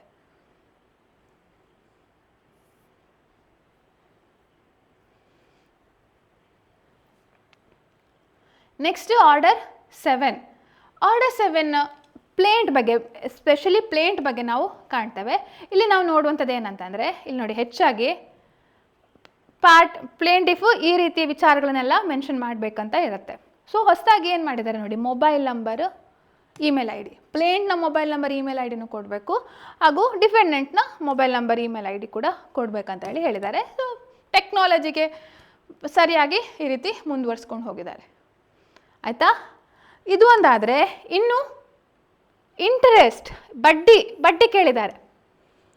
ಮನಿ ಸೂಟಲ್ಲಿ ಹಣಕ್ಕೆ ಸಂಬಂಧಪಟ್ಟ ಈ ದಾವೆಯಲ್ಲಿ ಏನಾಗತ್ತೆ, ಆವಾಗ ಈ ರೀತಿಯೇ ನೀವು ಇಂಟ್ರೆಸ್ಟ್ ಕೇಳಬೇಕು. ಸುಮ್ಮನೆ ಒಂದ್ಸಲ ನಂಗೆ ಇಷ್ಟು ಬಡ್ಡಿ ಇದೆ ಅಂತ ಹೇಳಿ ಅಷ್ಟು ಬಿಟ್ಟರೆ ಸಾಕಾಗೋದಿಲ್ಲ. ಆ ಬಡ್ಡಿಯ ಬಗ್ಗೆ ಸರಿಯಾಗಿ ನೀವು ಎಷ್ಟು ಯಾವತ್ತಿಂದ ಕೇಳ್ತಿದ್ದೀರಿ, ಸೆಕ್ಷನ್ 34ರಲ್ಲಿ ಯಾವ ರೀತಿ ಬಡ್ಡಿ, ಬೇರೆ ಬೇರೆ ರೀತಿಯ ಬಡ್ಡಿಗಳನ್ನು ವಿವರಿಸಿದ್ದಾರೆ, ಇಂಟ್ರೆಸ್ಟ್ನ ವಿವರಿಸಿದ್ದಾರೆ. ಅದೇ ರೀತಿ ನೀವು ಮೆನ್ಷನ್ ಮಾಡಬೇಕು ಅಂತ ಹೇಳಿ ಇಲ್ಲಿ ಸ್ಪಷ್ಟವಾಗಿ ಕೊಟ್ಟಿದ್ದಾರೆ. They have to follow that, ಇಲ್ಲಾಂದರೆ ಅದು ಮತ್ತೆ ಕನ್ಸಿಡರ್ ಆಗೋದಿಲ್ಲ ಅಂತ ನೋಡಿ ಇಲ್ಲಿ ಕೊಟ್ಟಿದ್ದಾರೆ. ಯಾವ ದರದಲ್ಲಿ ಬಡ್ಡಿ, ಯಾವ ದಿನದಿಂದ, ಎಲ್ಲಿ ತನಕ ಕ್ಯಾಲ್ಕುಲೇಟ್ ಮಾಡ್ತಾರೆ, ಟೋಟಲ್ ಎಷ್ಟು ಇಂಟ್ರೆಸ್ಟ್ ಕ್ಲೇಮ್ ಮಾಡಿದ್ದಾರೆ, ಆ ಡೇಟ್ ಆಫ್ ಕ್ಲೇಮ್ ಮಾಡಿ ಕ್ಯಾಲ್ಕುಲೇಷನ್ ಆಗೋ ತನಕ, ಹಾಗೂ ಡೈಲಿ ರೇಟ್, ಆ ಡೇಟ್ ನಂತರ ಆಮೇಲೆ ಡೈಲಿ ಎಷ್ಟು ಕ್ಯಾಲ್ಕುಲೇಟ್ ಆಗಬೇಕು ಹೇಳುವಂಥದ್ದು. ಆಯಿತಾ? ಸೊ ಯಾವಾಗ ಬಡ್ಡಿಯನ್ನು ಕೇಳ್ತಾನೆ, ಸ್ಟೇಟ್ ವೆದರ್ ಸೆಕ್ಷನ್ 34 ಅಡಿಯಲ್ಲಿ ಕೇಳ್ತಿದ್ದಾನಾ ಅಂತ ಹೇಳಿ ಅದನ್ನು ಎಷ್ಟು ಮೆನ್ಷನ್, ಅಥವಾ ಬೇರೆ ಯಾವುದಾದ್ರೂ ಕಾಂಟ್ರಾಕ್ಟ್ನ ಅಡಿಯಲ್ಲಿ ಕೇಳ್ತಿದ್ದಾನಾ ಹೇಳುವಂಥದ್ದನ್ನು. ಸೊ ಅದನ್ನು ಸ್ಪೆಸಿಫೈ ಮಾಡಬೇಕು ಪ್ಲೀಡಿಂಗಲ್ಲಿ. ಸೊ ಇದು ಪ್ಲೇಂಟಿಫಿಗೆ ಸಂಬಂಧಪಟ್ಟದ್ದು, ಯಾಕೆಂದರೆ he is the person who is filing the suit, ಅದಕ್ಕೋಸ್ಕರ ಬಡ್ಡಿಯನ್ನು ಕೇಳ್ತಿದ್ದಾನೆ ಅಲ್ವಾ. ಸೊ ಅದೇ ರೀತಿ ನಾವು ಕನ್ನಡದಲ್ಲೂ ಸೇಮ್ ಅದೇ ಅಂತ ಏನು ಬದಲಾವಣೆ ಇಲ್ಲ ಅಲ್ಲ, ಆಬ್ವಿಯಸ್ಲಿ ಏನು ಬದಲಾವಣೆ ಇರೋದಿಲ್ಲ. ಜಸ್ಟ್ ನಿಮಗೆ ದಾವೆಯಲ್ಲಿ ಬಡ್ಡಿಯನ್ನು ಕೋರುವುದು. ಸೊ ಅದಕ್ಕಿಂತ ಮೊದಲು ಪ್ರತಿಯೊಂದು ಇದರಲ್ಲೂ ಅವ್ರದ್ದು mobile number, email I D ನೀಡಬೇಕು. ಪ್ಲೇಂಟಿಫ್ ಇರ್ಬೋದು, ಡಿಫೆಂಡೆಂಟ್ ಇರ್ಬೋದು, ವಾದಿ ಅಥವಾ ಪ್ರತಿವಾದಿ ಇರ್ಬೋದು. ಸೊ ಹಣಕಾಸಿನ ದಾವೆಗಳಲ್ಲಿ ಏನಾಗತ್ತೆ, ಅವರದನ್ನು ಮೆನ್ಷನ್ ಮಾಡಬೇಕು.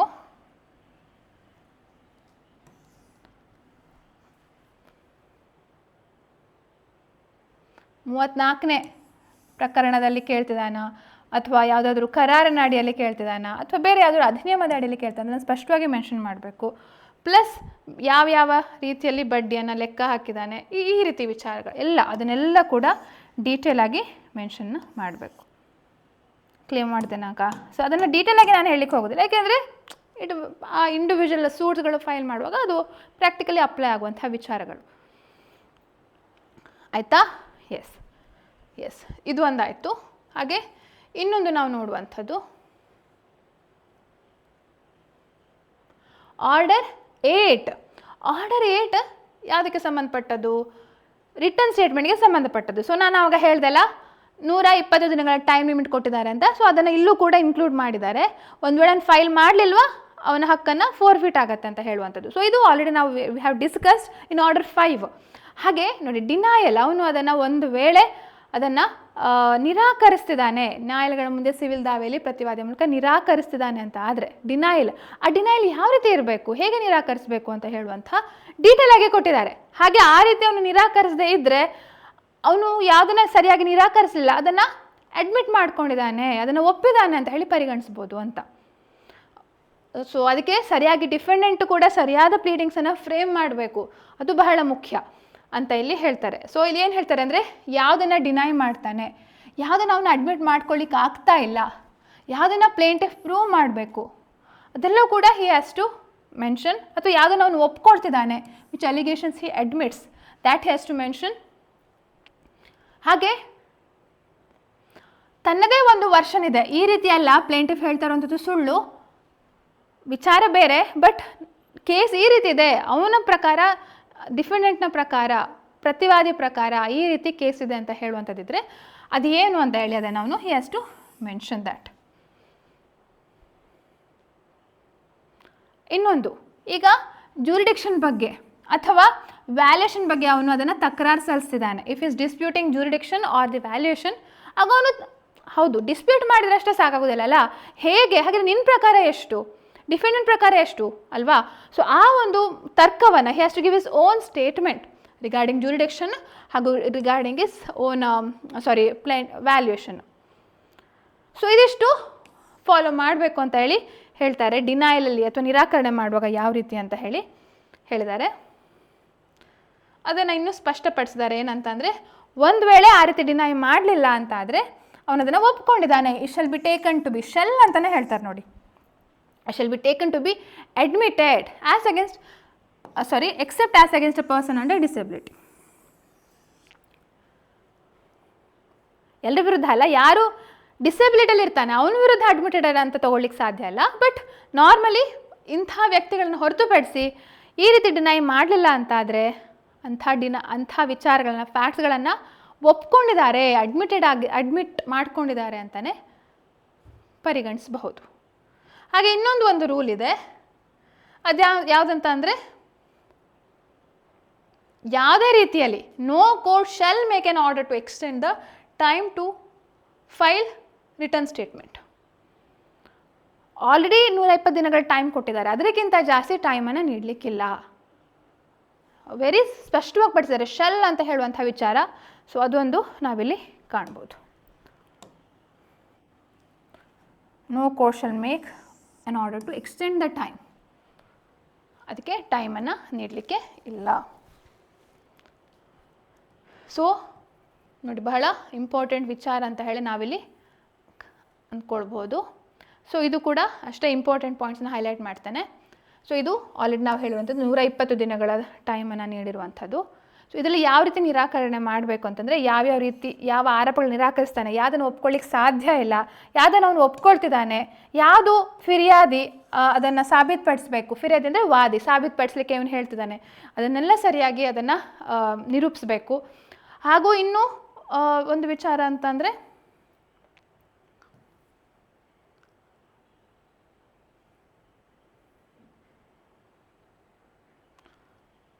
ಅವನದೇ ಒಂದು ಆವೃತ್ತಿ ಇದೆ, ಅವನದೇ ಒಂದು ಸ್ವಂತ ವರ್ಷನ್ ಇದೆ, ವಿಭಿನ್ನ ಆವೃತ್ತಿಯನ್ನು ಹೇಳ್ತಿದ್ದಾನ, ಹಾಗೆ ತನ್ನ ಸ್ವಂತವಾದ ಆವೃತ್ತಿಯನ್ನು ಅವನು ಹೇಳಬೇಕು. ಸ್ವಂತ ಕಥೆ ಅಲ್ಲ, ಸ್ವಂತ ಕೇಸ್ ಏನಿದೆ ಅದನ್ನು ಅವನು ತಿಳಿಸ್ಬೇಕಾಗತ್ತೆ. ಹಾಗೂ ಇನ್ನೊಂದು ವಿಚಾರ ಯಾವುದಂತ ಅಂದರೆ, ಅಧಿಕಾರ ವ್ಯಾಪ್ತಿಯನ್ನು ಅವನು ತಕರಾರು ಮಾಡ್ತಿದ್ದಾನೆ, ಅಥವಾ ದಾವೆಯ ಮೌಲ್ಯ ವ್ಯಾಲ್ಯೂಯೇಷನ್, ಸೂಟ್ ವ್ಯಾಲ್ಯೂಯೇಷನನ್ನು ಅವನು ತಕರಾರು ಮಾಡ್ತಿದ್ದಾನೆ ಅಂತಂದರೆ, ತನ್ನ ಸ್ವಂತ ಹೇಳಿಕೆ ಅದ್ರ ಅವನ ಪ್ರಕಾರ ಆಗಬೇಕಿತ್ತು ಅದನ್ನು ಅವನು ಹ್ಯಾಸ್ ಟು ಮೆನ್ಷನ್, ಅದನ್ನು ಅವನು ತಿಳಿಸ್ಬೇಕು.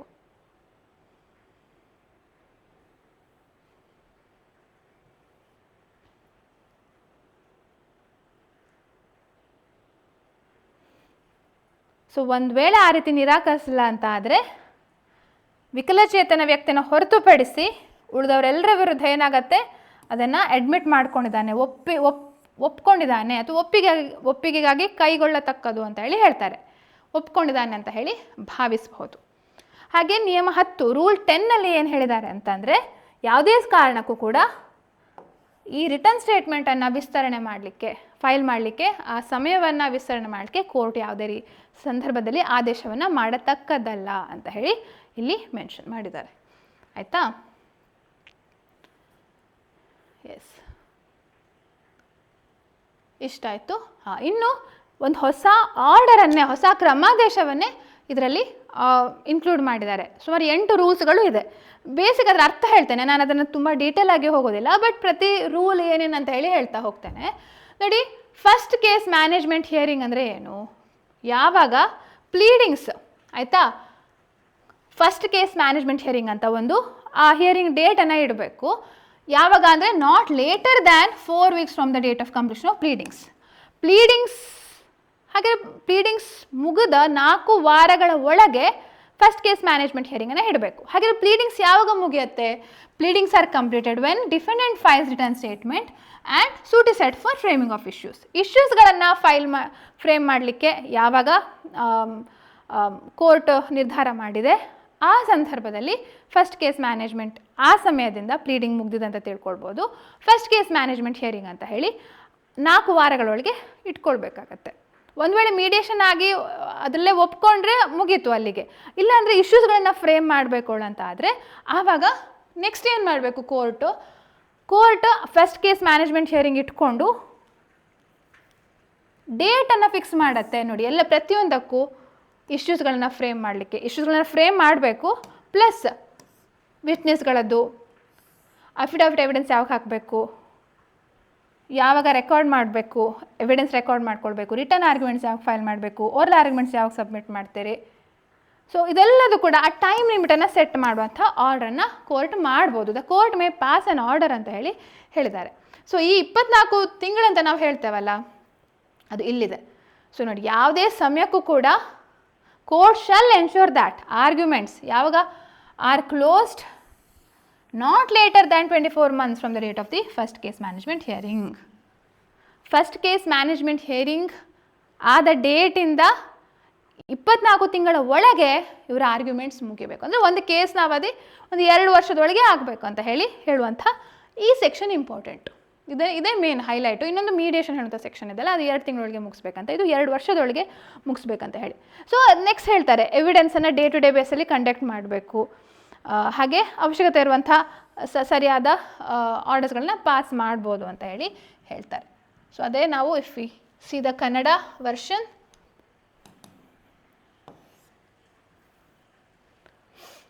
ಫಸ್ಟ್ ಕೇಸ್ ಮ್ಯಾನೇಜ್ಮೆಂಟ್ ಹಿಯರಿಂಗ್ ಅಂದರೆ ಏನು?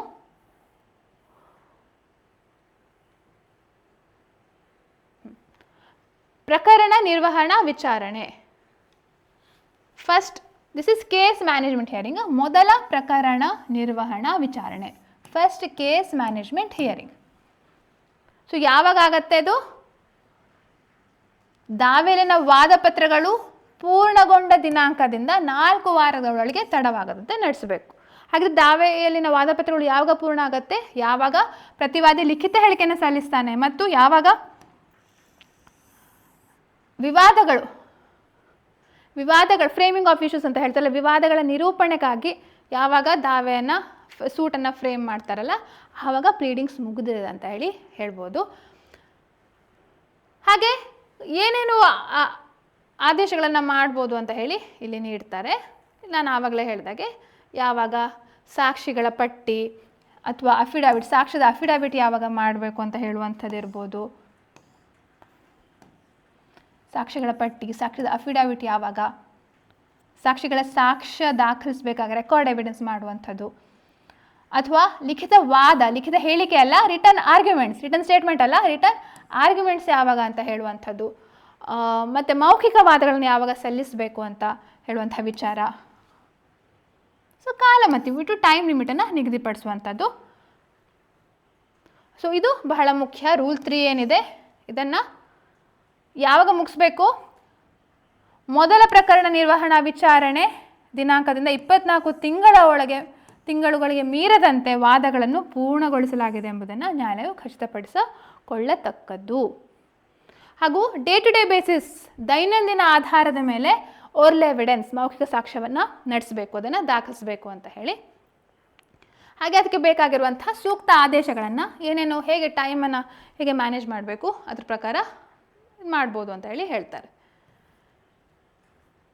ನೆಕ್ಸ್ಟ್ ಒನ್, ಕೋರ್ಟ್ಗೆ ಇರುವಂಥ ಅಧಿಕಾರಗಳು, ಪವರ್ಸ್ ಆಫ್ ದಿ ಕೋರ್ಟ್ಸ್ ಅಂತ ಇದನ್ನು ಆಬ್ವಿಯಸ್ಲಿ ನಾರ್ಮಲ್ ಸಿವಿಲ್ ಕೋರ್ಟ್ಗೆ ಏನೇನು ಪವರ್ ಇದೆ ಅದನ್ನೇ ಇನ್ನೂ ಹೈಲೈಟ್ ಮಾಡಿದ್ದಾರೆ. ಕೋರ್ಟ್ ಅಂದರೆ ಇಷ್ಟಿಷ್ಟು ಈ ರೀತಿ ಮಾಡ್ಬೋದು, ಸ್ಟ್ರೈಕ್ ಆಫ್ ಮಾಡ್ಬೋದು, ಸುಮಾರು ವಿಚಾರಗಳಿವೆ.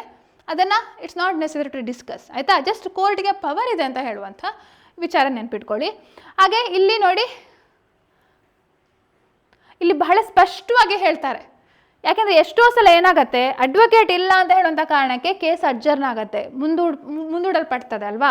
ಸೊ ಅದಕ್ಕೋಸ್ಕರ ಹೇಳ್ತಾರೆ, advocate appearing on behalf of the parties not present ಅಂತ ಹೇಳುವಂಥ ಇದು. ಸೊ ಈ ಕಾರಣಕ್ಕೋಸ್ಕರ, ಈ ಕಾರಣನೂ ಇರಬಹುದು, ಆದರೆ ಈ ಒಂದೇ ಕಾರಣಕ್ಕೋಸ್ಕರ ಅಡ್ವೊಕೇಟ್ ಯಾರು ಹಾಜರಾಗ್ತಿದ್ದಾನೆ, ವಕೀಲರು ಯಾರು ಹಾಜರಾಗ್ತಿದ್ದಾರೆ, ಅವ್ರು ಇಲ್ಲ ಅಂತ ಹೇಳುವಂಥ ಕಾರಣಕ್ಕೆ ಕೋರ್ಟ್ ಯಾವುದೇ ರೀತಿಯಲ್ಲಿ ಡೇಟನ್ನು ನೀಡಬಾರ್ದು, ಶಾಲ್ ನಾಟ್, ಕೇಸನ್ನು ನೆಕ್ಸ್ಟ್ ಡೇಟ್ ಕೊಡಬಾರ್ದು, ಅಡ್ಜರ್ನ್ ಮಾಡಬಾರ್ದು ಅಂತ ಹೇಳ್ತಾರೆ.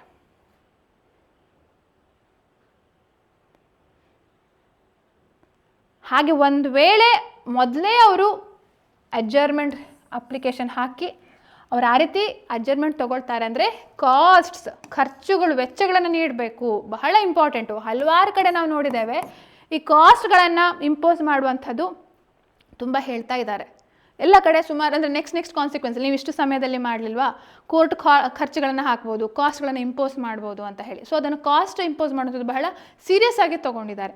ಕಮರ್ಷಿಯಲ್ ಕೋರ್ಟ್ಸ್ ಆ್ಯಕ್ಟಲ್ಲೂ ಅದೇ ರೀತಿ ಇದೆ. ಓಕೆ, ಇಲ್ಲೂ ಕೂಡ ಕಾಸ್ಟ್ಗಳು ಇಂಪೋಸ್ ಮಾಡಬೇಕು, ಇಂಪೋಸ್ ಮಾಡಿ ಆಮೇಲೆ ಡೇಟ್ ಕೊಡಲಿ, ನಾರ್ಮಲಿ ಡೇಟ್ ಕೊಡಬಾರ್ದು. ಹಾಗೆ ಫಸ್ಟೇ ಅವ್ರು ಅಡ್ವಾನ್ಸ್ ಅಪ್ಲಿಕೇಶನ್ ಹಾಕಿ ಅಡ್ಜರ್ಮೆಂಟ್ ಕೇಳಿದಿದ್ರೆ ಆವಾಗ ಕಾಸ್ಟ್ಗಳನ್ನು ಕೊಟ್ಟು, ಯಾಕಂದರೆ ಟೈಮಿಗೆ ಬಹಳ ಪ್ರಾಮುಖ್ಯತೆ ನೀಡಿದ್ದಾರೆ. ಇಷ್ಟು ವರ್ಷ ಡಿಲೇ ಆಗ್ತಾ ಇದೆ, ಅದಕ್ಕೋಸ್ಕರ ಅಟ್ಲೀಸ್ಟ್ ಆ ಟೈಮಿಗೆ ಒಂದು ಬೆಲೆ ನೀಡಲಿಕ್ಕೆ ಆಗೋದಿಲ್ಲ, ಬಟ್ ಸ್ಟಿಲ್ ಆವಾಗಲಾದರೂ ಸ್ವಲ್ಪ ಡಿಲೇ ಆಗುವಂಥದ್ದು ಕಮ್ಮಿ ಆಗಲಿ ಅಂತ ಹೇಳುವಂಥ ಕಾರಣಕ್ಕೆ ಇಲ್ಲಿ ನಾವು ಕಾಣ್ಬೋದು. ಇದು ಬಹಳ ಮುಖ್ಯ. ಏನೇನು ಕಾನ್ಸಿಕ್ವೆನ್ಸಸ್ ಆಗುತ್ತೆ ಒಂದು ವೇಳೆ ಮಾಡಲಿಲ್ಲಪ್ಪ, ಫಸ್ಟ್ ಕೇಸ್ ಮ್ಯಾನೇಜ್ಮೆಂಟ್ ಹಿಯರಿಂಗ್ ಪ್ರಕಾರ ಟೈಮ್ ಲಿಮಿಟಲ್ಲಿ ಅಡ್ವೊಕೇಟ್ಸ್ ಕೇಸ್ಗಳನ್ನು ನಡೆಸಲಿಲ್ಲ ಅಥವಾ ಪಾರ್ಟಿಗಳು ಬರಲಿಲ್ಲ, ಸಾಕ್ಷಿ ಆಗಲಿಲ್ಲ, ಏನಾಗತ್ತೆ? ಸೊ ಕೋರ್ಟ್ ಒಂದು ಅದನ್ನು ಕ್ಷಮಿಸ್ಬೋದು, ಇಟ್ ಮೇ ಕಂಡೋನ್. ಕಾಸ್ಟ್ಗಳನ್ನು ಕೊಟ್ಟರೆ, ಖರ್ಚುಗಳನ್ನು ನೀಡಿದರೆ, ಡಿಲೇ ಆಗಿದ್ದಕ್ಕೆ ಖರ್ಚುಗಳನ್ನು ನೀಡಿದರೆ ಎದುರಿನ ಪಾರ್ಟಿಗೆ ಅದನ್ನು ಕ್ಷಮಿಸಬಹುದು. ಅಥವಾ ಎದುರು ಪಾರ್ಟಿಗೆ ಹಕ್ಕಿರುತ್ತೆ, ಯಾರು ಅದನ್ನು ಬೇಕಂತ ಡಿಲೇ ಮಾಡ್ತಿದ್ದಾರೆ ಅವರಿಗೆ ಅಫಿಡವಿಟ್ ಫೈಲ್ ಮಾಡೋ ಹಕ್ಕು, ಕ್ರಾಸ್ ಎಕ್ಸಾಮಿನೇಷನ್ ಹಕ್ಕು, ಅದೆಲ್ಲ ಕೂಡ ಅವರು ಕಳ್ಕೊಳ್ಬೋದು. ಇಟ್ ಮೇ ಫೋರ್ಕ್ಲೋಸ್ ದ ರೈಟ್ ಅಂತ ಹೇಳ್ತಾರೆ.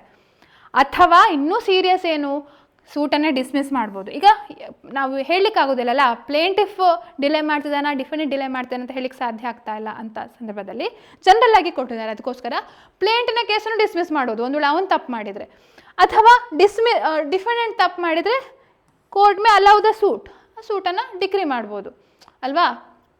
ಸೊ ಅದಕ್ಕೋಸ್ಕರ ಅಂದರೆ ಬೇಕಂತ wilful, repeated and imposition cost is not adequate. ಅಂದರೆ ಬೇಕಂತ ಡಿಲೇ ಮಾಡ್ತಿದ್ದಾರೆ, ಗೊತ್ತಿದ್ದೇ ಡಿಲೇ ಮಾಡ್ತಿದ್ದಾರೆ, ಕಾಸ್ಟ್ಗಳನ್ನು ನೀಡಿದರೂ ಸಾಕಾಗ್ತಾ ಇಲ್ಲ, ಇಟ್ಸ್ ನಾಟ್ ಪ್ರಾಪರ್ ಅಂತ ಹೇಳಿ ಕೋರ್ಟಿಗೆ ಅನಿಸಿದರೆ ಸೂಟನ್ನೇ ಡಿಸ್ಮಿಸ್ ಮಾಡ್ಬೋದು. ಅಥವಾ ಸೂಟ್ನ ಪ್ಲೇಂಟಿಫ್ನ ಪರವಾಗಿ ಮಾಡ್ಬೋದು, ಡಿಫೆಂಡೆಂಟ್ ಡಿಲೇ ಮಾಡ್ತಾ ಇದ್ದಾರೆ ಅಂತ ಆದರೆ. ಸೊ ಅದಕ್ಕೋಸ್ಕರ ಇಲ್ಲಿ ನಾವು ಇದು ಬಹಳ ಇಂಪಾರ್ಟೆಂಟು. ಅದೇ ಇದರಲ್ಲೂ ಕೂಡ ಕನ್ನಡದಲ್ಲಿ ನಾವು ನೋಡುವಂಥದ್ದಾದರೆ ನಾರ್ಮಲಿ ಏನು ಮಾಡಲಿಕ್ಕಿಲ್ಲ, ಮುಂದೂಡತಕ್ಕದ್ದಲ್ಲ ಯಾವುದೇ ವಿಚಾರಣೆ.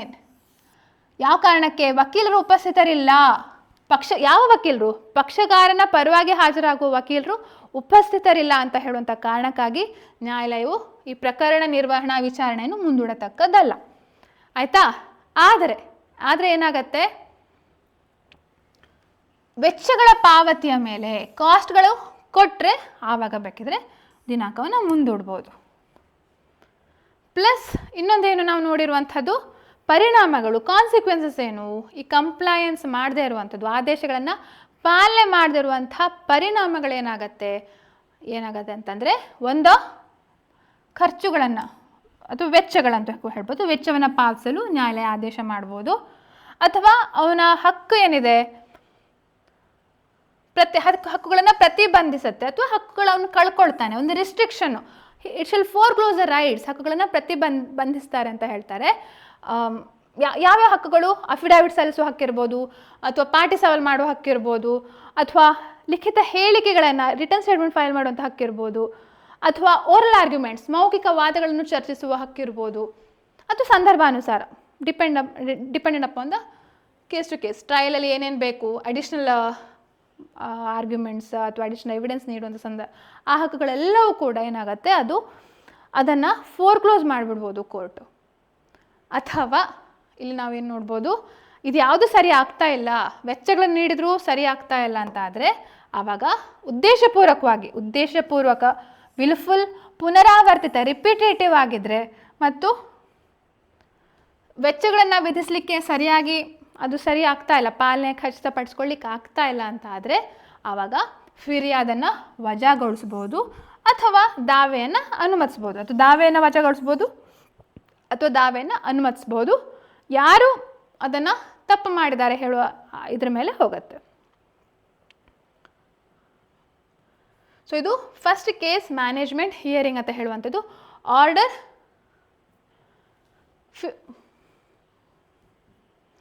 15A ಅಂತ ಹೇಳಿ ನಾವು ನೋಡ್ತೇವೆ ಕೇಸ್ ಮ್ಯಾನೇಜ್ಮೆಂಟ್ ಹಿಯರಿಂಗ್ ಹೇಳುವಂಥ ವಿಚಾರದ ಬಗ್ಗೆ. ಇನ್ನು ನೆಕ್ಸ್ಟು ಆರ್ಡರ್ 17 ಏನು ಕಾಣ್ತೇವೆ? ಸ್ಪಷ್ಟವಾಗಿ ಹೇಳಿದ್ದಾರೆ, ಅಡ್ಜರ್ಮೆಂಟ್ ತೊಗೊಳ್ತಿದ್ದಾರೆ ಅಥವಾ ಅದರಲ್ಲಿ ವಿಚಾರಣೆ ಸಮಯದಲ್ಲಿ ಮುಂದೂಡಿಕೆಯನ್ನು ತಗೊಳ್ತಿದ್ದಾರೆ. ನಾರ್ಮಲಿ ಮುಂದೂಡಬಾರ್ದು, 3 ಸಲಕ್ಕಿಂತ ಜಾಸ್ತಿ ಮುಂದೂಡಬಾರ್ದು. ಇದು ಆಲ್ರೆಡಿ ಇತ್ತು, 3 ಸಲಕ್ಕಿಂತ ಮುಂದೂಡಬಾರ್ದು ಅಂತ ಇತ್ತು, 3 ಬಾರಿಗಿಂತ. ಪ್ರತಿ ಆ ಡ್ಯೂರೇಷನ್ ಏನಿದೆ ಅದು 30 ದಿನಕ್ಕಿಂತನೂ ಜಾಸ್ತಿ ಆಗಬಾರ್ದು ಅಂತ ಹೇಳ್ತಾರೆ. ಅಷ್ಟು 3 ಅಡ್ಜರ್ಮೆಂಟ್ನ ಡ್ಯೂರೇಷನ್ ಇಲ್ಲಿ ಹೇಳ್ತಾ ಇರುವಂಥದ್ದು. 3 ಮುಂದೂಡಿಕೆಗಳ ಒಟ್ಟಾರೆ ಅವಧಿಯು 30 ದಿನಗಳನ್ನು ಮೀರತಕ್ಕದ್ದಲ್ಲ. The overall duration of 3 adjournments shall not exceed 30 days. ಆಯಿತಾ?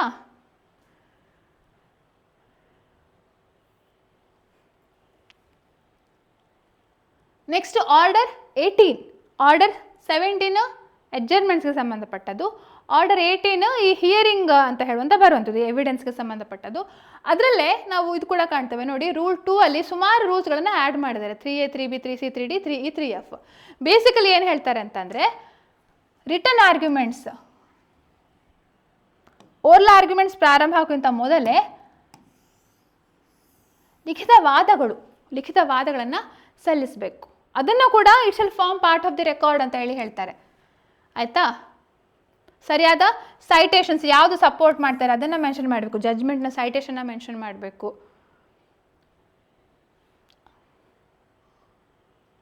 ಆದಷ್ಟು ನೋಡಿ, ಓನ್ಲಿ 1 ಜಡ್ಜ್ಮೆಂಟ್ ಆನ್ 1 ಪಾಯಿಂಟ್. ಜಾಸ್ತಿ ಅದು ತುಂಬ ಕೂಡ ಇದಾಗಬಾರ್ದು, ತುಂಬ ರೆಫರೆನ್ಸ್ ಕೂಡ ಆಗಬಾರ್ದು. ಆದಷ್ಟು 1 ಜಡ್ಜ್ಮೆಂಟು 1 ಪಾಯಿಂಟಿಗೆ ರೆಫರ್ ಮಾಡುವಾಗೆ ಆದಷ್ಟು ಕೇರ್ ತಗೊಳ್ಬೇಕು ಅಂತ ಹೇಳ್ತಾರೆ. ಹಾಗೆ ಡೇಟ್ ಹೇಳಿದೆ, 7 ದಿನಗಳಿಗಿಂತ ಮೊದಲು ಓರಲ್ ಆರ್ಗ್ಯುಮೆಂಟ್ಸ್ ಅಂದರೆ ಫಸ್ಟು ರಿಟರ್ನ್ ಆರ್ಗ್ಯುಮೆಂಟ್ಸ್ಗಳನ್ನು ನೀಡಬೇಕು. ಯಾವಾಗ ಓರಲ್ ಆರ್ಗ್ಯುಮೆಂಟ್ಸ್ ಕಮೆನ್ಸ್ ಆಗುವಂತಹ 7 ದಿನಗಳ ಮೊದಲು ರಿಟರ್ನ್ ಆರ್ಗ್ಯುಮೆಂಟ್ಸ್ನ ಆಲ್ರೆಡಿ ಫೈಲ್ ಮಾಡಿ ಕೊಡಬೇಕು, ಕೋರ್ಟಿಗೆ ಕೊಡಬೇಕು. ಪ್ಲಸ್ ಎದನ್ನ ಪಾರ್ಟಿಗೂ ಕೂಡ ಕೊಡಬೇಕು, to the opposite party also ನೀಡಬೇಕಂತ ಹೇಳ್ತಾರೆ. ಒಂದು ವೇಳೆ ಅದನ್ನು ರಿವೈಸ್ ಮಾಡಬೇಕಪ್ಪ, ಯಾಕೆಂದರೆ ಓರಲ್ ಆರ್ಗ್ಯುಮೆಂಟ್ಸ್ ಮಾಡ್ತಾ ಹೊಸ ವಿಚಾರಗಳು ಬರ್ತವೆ. ಹಾಗೆ ಓರಲ್ ಆರ್ಗ್ಯುಮೆಂಟ್ಸ್ ಆದ ನಂತರ ಅದನ್ನು ರಿವೈಸ್ ಮಾಡಬೇಕು ಅಂತ ಅವರಿಗೆ ಅನಿಸಿದರೆ ಆವಾಗ 1 ವಾರದೊಳಗೆ ಅದನ್ನು ರಿವೈಸ್ ಮಾಡಿ ಕೊಡಬೇಕು. ಅದಕ್ಕೇನೆ ಟೈಮ್ ತೊಗೊಳ್ತಾ ಇರಬಾರ್ದು ಅಂತ ಬೇಸಿಕಲಿ. ಅದಕ್ಕೆಲ್ಲ ಟೈಮ್ ಲಿಮಿಟನ್ನು ನಾವಿಲ್ಲಿ ಕಾಣ್ಬೋದು.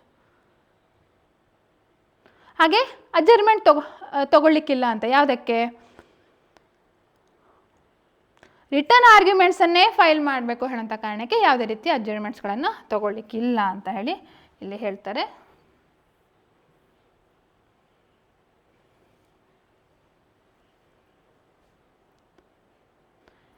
ಓರಲ್ ಆರ್ಗ್ಯುಮೆಂಟ್ಸನ್ನು ಕೂಡ ಟೈಮ್ ಲಿಮಿಟ್ ಕೊಡ್ಬೋದು, ಯಾಕೆಂದರೆ ಅದು ಕೆಲಸಲ ಲೆಂದಿ ಆಗ್ತಾ ಹೋಗುತ್ತಲ್ಲ. ಸೊ ಓರಲ್ ಆರ್ಗ್ಯುಮೆಂಟ್ಸ್ಗಳು ಕೂಡ court may limit the time ಅಂತ ಹೇಳುವಂಥ ಇದನ್ನು ಮೆನ್ಷನ್ ಮಾಡಿದ್ದಾರೆ. ಸೊ ಇದು ರೂಲ್ 3A 3B 3C ಅದರಲ್ಲಿ ಬರುವಂಥದ್ದು. ಇನ್ನು ರೂಲ್ 4ಅಲ್ಲಿ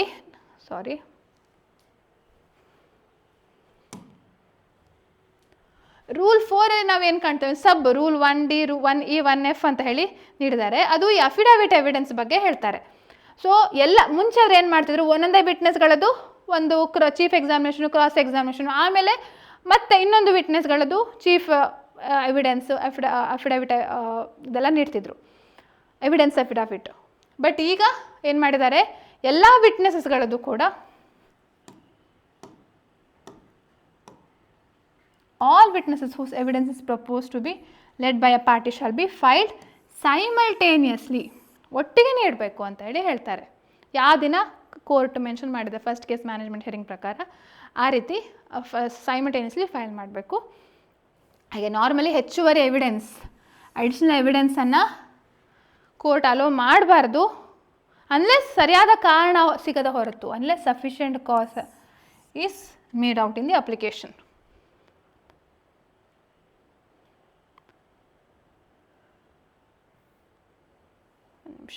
ಹಾಗೆ ಲಾಸ್ಟ್ ಇದು ಹೇಳ್ತಾರೆ, ಅವಶ್ಯಕತೆ ಬಿದ್ದರೆ ಅದನ್ನು ವಿಡ್ರಾ ಮಾಡಿಕೊಳ್ಳೋ ಅಧಿಕಾರ ಇದೆ. ಯಾವಾಗ ಕ್ರಾಸ್ ಎಕ್ಸಾಮಿನೇಷನ್ ಆಗೋಕ್ಕಿಂತ ಮೊದಲು ಬೇಕಿದ್ರೆ ಎವಿಡೆನ್ಸ್ ಅಫಿಡವಿಟನ್ನು ವಿಡ್ರಾ ಮಾಡ್ಕೊಳ್ಬೋದು ಅಂತ ಹೇಳ್ತಾರೆ. ಆಯಿತಾ? ಸೊ ಫಸ್ಟ್ ಪಾರ್ಟ್ ನಾವು ಓರಲ್ ಆರ್ಗ್ಯುಮೆಂಟ್ಸ್, ರಿಟರ್ನ್ ಆರ್ಗ್ಯುಮೆಂಟ್ಸ್ಗಳ ಬಗ್ಗೆ ನೋಡಿದ್ವಿ. ಈ ನೆಕ್ಸ್ಟ್ ಪಾರ್ಟ್ ಏನು ನೋಡಿದ್ವಿ, ಎವಿಡೆನ್ಸ್ ಅಫಿಡವಿಟ್ ಒಟ್ಟಿಗೆ ನೀಡಬೇಕು ಅಂತ ಸೊ ಇದನ್ನು ಕೂಡ ನಾವಿಲ್ಲಿ ಕನ್ನಡದಲ್ಲಿ ಬೇಗ ನಾವು ರಿವೈಸ್ ಮಾಡಬೇಕಂತಾದರೆ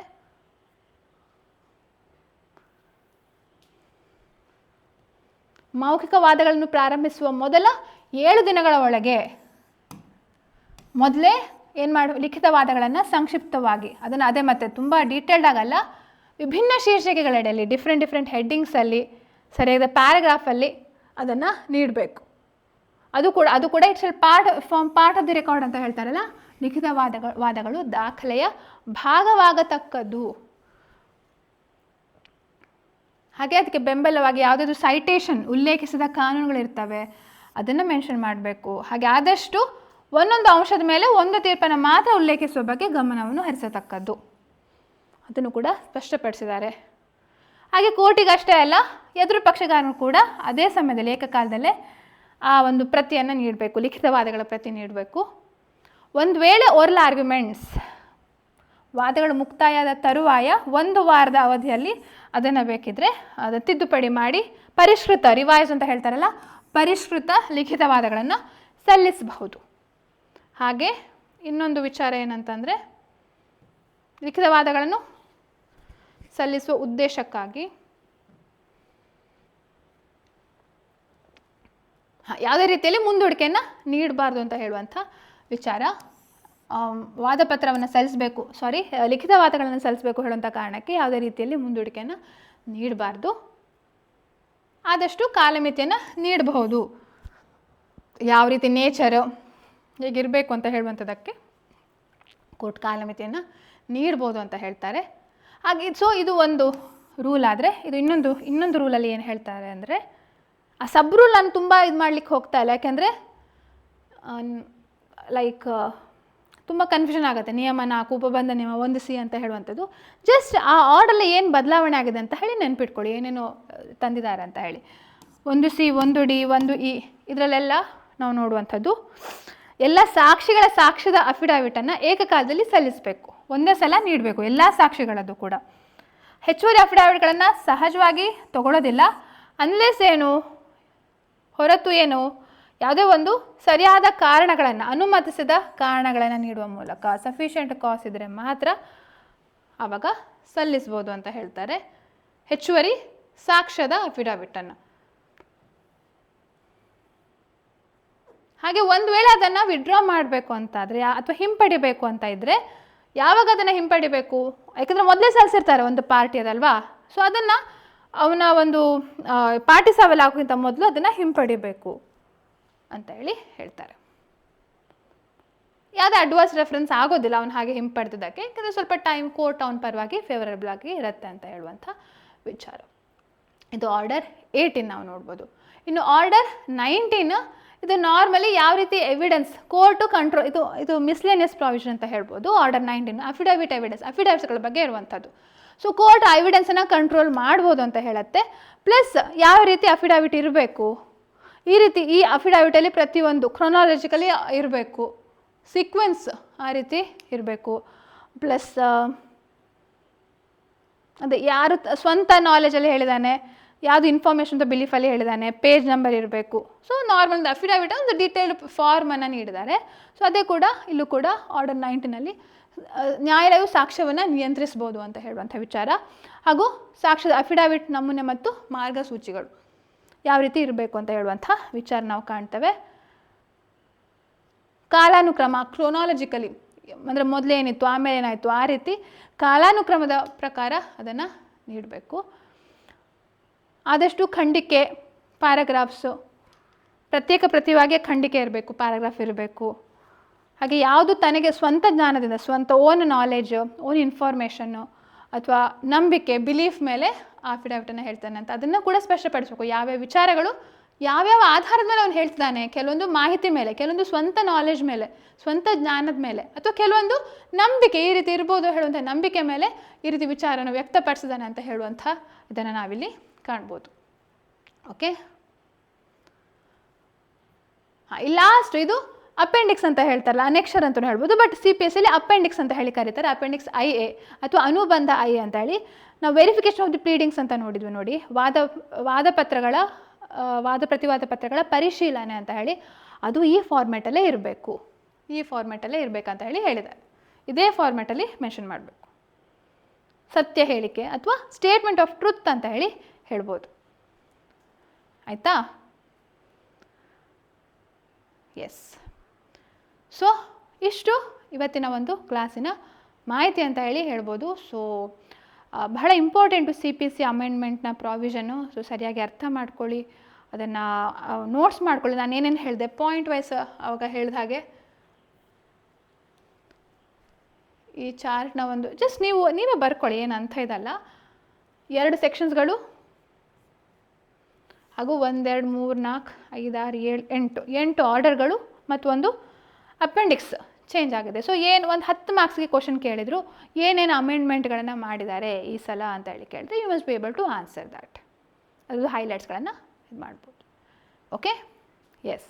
ಸೊ ಇಷ್ಟು ಹೇಳ್ತಾ ಇವತ್ತಿನ ಕ್ಲಾಸನ್ನು ಮುಗಿಸ್ತಾ ಇದ್ದೇನೆ.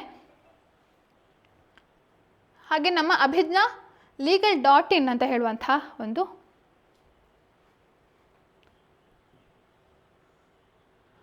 ವೆಬ್ಸೈಟ್ ಇದೆ. ಅಲ್ಲಿ 3 months ಕೋರ್ಸಸ್ ಅಂತ ಪ್ರಿಲಿಮ್ಸ್ ರೆಕಾರ್ಡೆಡ್ ಕೋರ್ಸ್ಗಳು ನೀವು ಯಾವಾಗ ಬೇಕಾದರೂ ಪರ್ಚೇಸ್ ಮಾಡ್ಬೋದು. ಸೊ ಅದರಲ್ಲೂ ಕೂಡ ಡೀಟೇಲ್ ಆದ ಒಂದು ಮಾಹಿತಿಯನ್ನು ನಾವು ನೀಡ್ತಾ ಇದ್ದೇವೆ. ಸಂಕ್ಷಿಪ್ತವಾಗಿ ಯಾವ ರೀತಿ ಓದಬೇಕು, ಯಾವ ರೀತಿ ಎಕ್ಸಾಮಲ್ಲಿ ಆ ಪಾಯಿಂಟ್ ವೈಸಿಗೆ ಅರ್ಥ ಮಾಡ್ಕೊಳ್ಬೇಕು ಹೇಳುವಂಥದ್ದನ್ನು. ಹಾಗೆ ನಮ್ಮ ಬೇರೆ ಬೇರೆ ಬುಕ್ಸ್ಗಳು ಕೂಡ ಇವೆ. ಈ 3 months ಕೋರ್ಸ್ ಇದು ಇನ್ನೂ ನಿಮಗೆ ವ್ಯಾಲಿಡಿಟಿ ಇದೆ, ಕೂಪನ್ ಕೋಡ್ ಕೂಡ ವ್ಯಾಲಿಡಿಟಿ ಇದೆ, ಅದನ್ನು ನೀವು ಪರ್ಚೇಸ್ ಮಾಡಿ ನೋಡ್ಬೋದು. ಆಯಿತಾ? 2000 ರೂಪಾಯಿ ಡಿಸ್ಕೌಂಟ್ನ ಆಫರ್ ಇದೆ. ಹಾಗೆ ಸ್ಯಾಂಪಲ್ ಪೇಜಸ್ಗಳಿವೆ, ಅದನ್ನು ನೀವು ಪರ್ಚೇಸ್ ಮಾಡಿದರೆ ಇಲ್ಲಿ ಗೆಟ್ ದಿಸ್ ಕೋರ್ಸ್ ಅಂತ ಹೇಳಿದರೆ ಇಲ್ಲ ಅಪ್ಲೈ ಹಿಯರ್ ಅಂತ ಮಾಡಿದರೆ ನಿಮಗೆ ಸಿಗತ್ತೆ. ಹಾಗೆ ನಮ್ಮ ಅಮೆಝಾನಲ್ಲಿ ಕೂಡ ನಮ್ಮ ಕೋರ್ಸಸ್ಗಳಿವೆ, ಬುಕ್ಸ್ಗಳಿವೆ. ಆ ಬುಕ್ಸ್ಗಳನ್ನು ಪರ್ಚೇಸ್ ಮಾಡ್ಬೋದು. ಹಾಗೆ ನಮ್ಮ ಈ ಯೂಟ್ಯೂಬಲ್ಲಿ ನೀವು ಇಲ್ಲಿ ಕೆಳಗೆ ನೀವು ನೋಡ್ತಾ ಇರ್ಬೋದು ಸ್ಟೋರ್ ಅಂತ ಅಲ್ಲೂ ಕೂಡ ನೀವು ಬುಕ್ಸನ್ನು ಪರ್ಚೇಸ್ ಮಾಡ್ಬೋದು. ನಿಮಗೆ ಇಮಿಡಿಯೇಟ್ಲಿ ಅದರದ್ದು ಕನ್ಫರ್ಮೇಷನ್ ಇಮೇಲ್ ಬರುತ್ತೆ, ನೀವು ಯಾವ ಇದರಿಂದ ಲಾಗಿನ್ ಆಗಿದ್ದೀರಿ ಹೇಳೋದ್ರ ಮೇಲೆ.